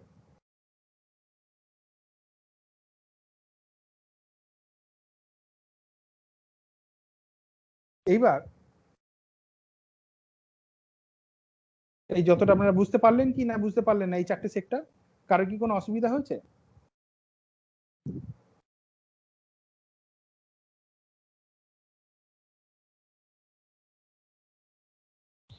আচ্ছা, সবাই বুঝতে পেরেছি, খুব ভালো কথা। এবার আমি কাজ করছি SAIL, steel authority of India limited, এইখানে পিএসইউ এর মধ্যে। তাহলে বলুন আপনি আমাকে কোন সেক্টরে রাখবেন? গভর্নমেন্ট সেক্টরে রাখবেন, হাউস হোল্ড সেক্টরে রাখবেন, প্রাইভেট সেক্টরে রাখবেন, নাকি এক্সটার্নাল সেক্টরে রাখবেন? শুনি।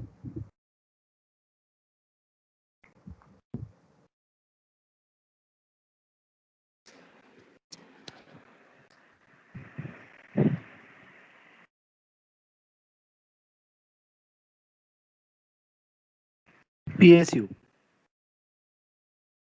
পিএসইউ তো কোনো সেক্টর হয় না, sir government sector. Government sector. তারপরে দেখি আর কে কি বলছে।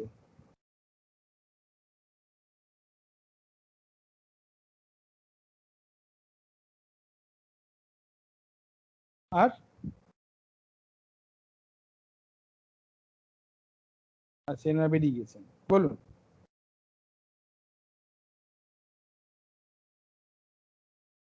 অঙ্কিতা বলুন কোন সেক্টরে রাখবেন আমাকে?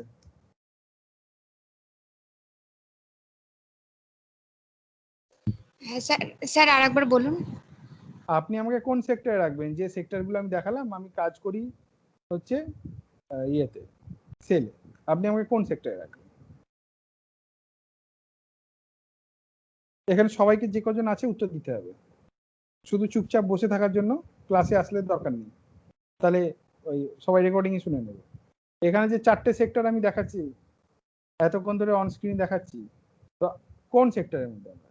বলুন আপনি আমাকে কোন সেক্টর রাখবেন? Government sector, private sector, house hold sector, না এক্সটার্নাল সেক্টর? External sector.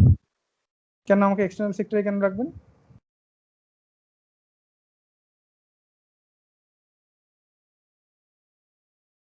আর যারা গভর্নমেন্ট সেক্টর বললেন তারা গভর্নমেন্ট সেক্টরে আমাকে কেন রাখবেন?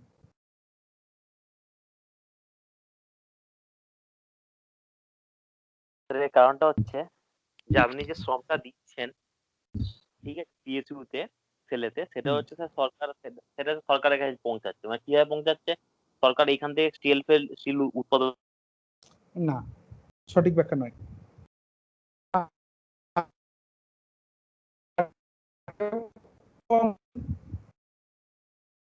সরকারকে শ্রম দিচ্ছেন, ঠিক আছে, সেই জন্য এটা। আর ইন্ডিভিজুয়াল হলে কি আপনি নিজের কিনে নিয়ে আসছেন সেই জিনিসটা। আর হাউস হোল্ড যেহেতু নয়, কারণ আপনি একটা হাউস হোল্ড মানে কমন কিচেন ব্যবহার করছেন। মানে যদি হতো যে অন্য কিছু জিনিস, ওইভাবে করলে হবে না, ওইভাবে করলে হবে না। বলুন অনুপম, বলুন। ভুল হোক, স্যার ও আপনি চেষ্টা তো এটা করছে। গভর্নমেন্ট হ্যাঁ। সেক্টরেই রাখছেন, মানে সেলটাকে। সেল যেহেতু একটা গভর্নমেন্টের, সেখানে শেয়ার হোল্ডার আছে, প্লাস প্রাইভেট অর্গানাইজেশনের মধ্যে কিছু ভাগ আছে। আচ্ছা, না হবে না। তারপরে মৈনাক বলুন।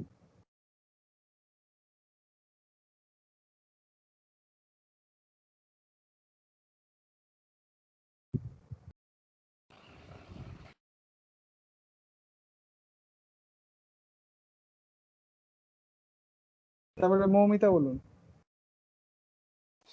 স্যার সেলটা গভর্নমেন্ট সেক্টর হবে, কারণ গভর্নমেন্টের একটা শেয়ার হোল্ডারের ভাগ রয়েছে, না, না, এই না, জন্য আমার মনে হয়। সঠিক না। রিতম বলুন। ওই জন্য বলি জিনিসগুলোকে শুনুন, পড়ুন আর ব্রেনের ব্যবহার করুন। অর্থনীতি হচ্ছে পুরো, যতটা পড়বেন তার থেকে বেশি বুঝবেন। রিতম বলুন। স্যার আমারও তো মনে হচ্ছে গভর্নমেন্ট সেক্টর, কারণ আপনি যে কাজকর্ম করছেন সেগুলো পুরো গভর্নমেন্ট পিএসইউর আন্ডারে, তো না, পুরো ওইভাবে গভর্নমেন্টের হয় না, ওইভাবে হয় না। দেখুন, যখনই কোনো হিউম্যানের কথা আমরা বলবো, এই human always belongs to house hold sector. Ambani কাকু হাউস হোল্ড সেক্টর। স্যার কি বলছেন, অম্বানি কাকু তো এত বড় বিজনেস এম্পায়ার, 15 না 16 বিলিয়ন ডলার আছে, পার সেকেন্ডে 3000 কোটি টাকা ইনকাম করছে, না 300 কোটি টাকা ইনকাম করছে। ভালো করে বুঝুন, ministry, infrastructure, security forces, PSU সবকিছু হিউম্যান দ্বারাই পরিচালিত হচ্ছে। হ্যাঁ, কারণ কেউ না কেউ মন্ত্রী, সেও মানুষ, কেউ না কেউ ডিপার্টমেন্ট, ইনফ্রাস্ট্রাকচার, সিকিউরিটি ফোর্স, সবাই তো মানুষ, ঠিক? কিন্তু এগুলো একটা সংস্থা। প্রাইভেট বিজনেসটা কি? একটা কাগজের উপরে লেখা আছে যে এই কোম্পানিটার নাম নন্দ কোচিং সেন্টার, দিয়ে আমি এটা রেজিস্টার করছি সরকারের নিয়ম অনুসারে। Nanda coaching centre just another expression on a paper. আসল ব্যক্তিটাকে আমি, আসল ব্যক্তিটাকে অম্বানি কাকু। কিন্তু আমরা কোনো না কোনো হাউস হোল্ডের মধ্যে পড়ি। আমি আমার মায়ের সঙ্গে থাকি কি আমি আলাদা থাকি? আমি এই ধরুন অম্বানি কাকু কোনো 5 তলা বিল্ডিং এ থাকেন যার 900 কোটি টাকা দাম, সেটাও একটা হাউস হোল্ড। সেখানেও রান্না হয়, সেখানেও খাওয়া হয়, সেখানেও তারা খান। তারা অন্য অনেক জিনিস খান, আমরা সেসব নামও শুনিনি, তার যেসব তারা খান। External sector same. যখনই পিপল কাজ হবে, আমি কাজ যেখানেই করি, প্রাইভেট সেক্টরে করি, গভর্নমেন্ট সেক্টরে করি, আমি সবসময় হাউস হোল্ড সেক্টরের মধ্যেই আসবো। কেন বারবার লিখেছি, এখানে শুধু রান্নার কনসেপ্ট ধরে বসে থাকলে হবে না। an individual or group of individual whose consumption decision is taken jointly, তো consumption decision jointly হোক বা সিঙ্গুলারলি হোক, generally household has a common কিছু। আমরা সবাই কিন্তু এইভাবে পড়ি। কনসেপ্ট বুঝতে হবে, ভাবনা চিন্তা করতে হবে, নাহলে মাঝখানে হয়ে যাবে বিপদ। কেন? তার কারণ আপনি যদি জিনিসটা আজকে না বুঝেন, কারণ এরপরে আমরা প্রত্যেক দিনই নতুন কনসেপ্ট নিয়ে আসবো, যেগুলো আপনারা একদিন পর্যন্ত আমাদের কাছে যারা যারা পুরনো স্টুডেন্ট আছে, যারা আগে ক্লাস করেছে, তাদের মাথায় যে জিনিসগুলো আমরা আগে এগুলো কোনো ইনপুট করি, আর নতুন যারা আছে তারা তো নতুনই এসছে। সুতরাং এরা মনে করার কারণ নেই যে পুরনো স্টুডেন্ট বা পুরনো ছাত্র আগে 2বার করে নিয়েছে, 3বার করে নিয়েছে, তারা 1 বছর ধরে স্যারের কাছে পড়ছে, তারা অনেক কিছু জানে। 1 বছর কেউ পড়ছে না, সবাই 5-6 মাস ম্যাক্সিমাম হবে, তারা জানে। আর আমরা নতুন ব্যাচ শুরু হয়েছে, এই ব্যাচটা নতুনই শুরু হয়েছে, এইখানে আমরা নতুন ক্যান্ডিডেট, আমরা জানি না তা নয়, কিন্তু আপনাদের সবার সমান অবস্থা। সুতরাং যারা ভাবছেন যে আমরা নতুন শুরু করেছি, তারাও নিজের ব্রেনটাকে লাগান, কাজে দেবে।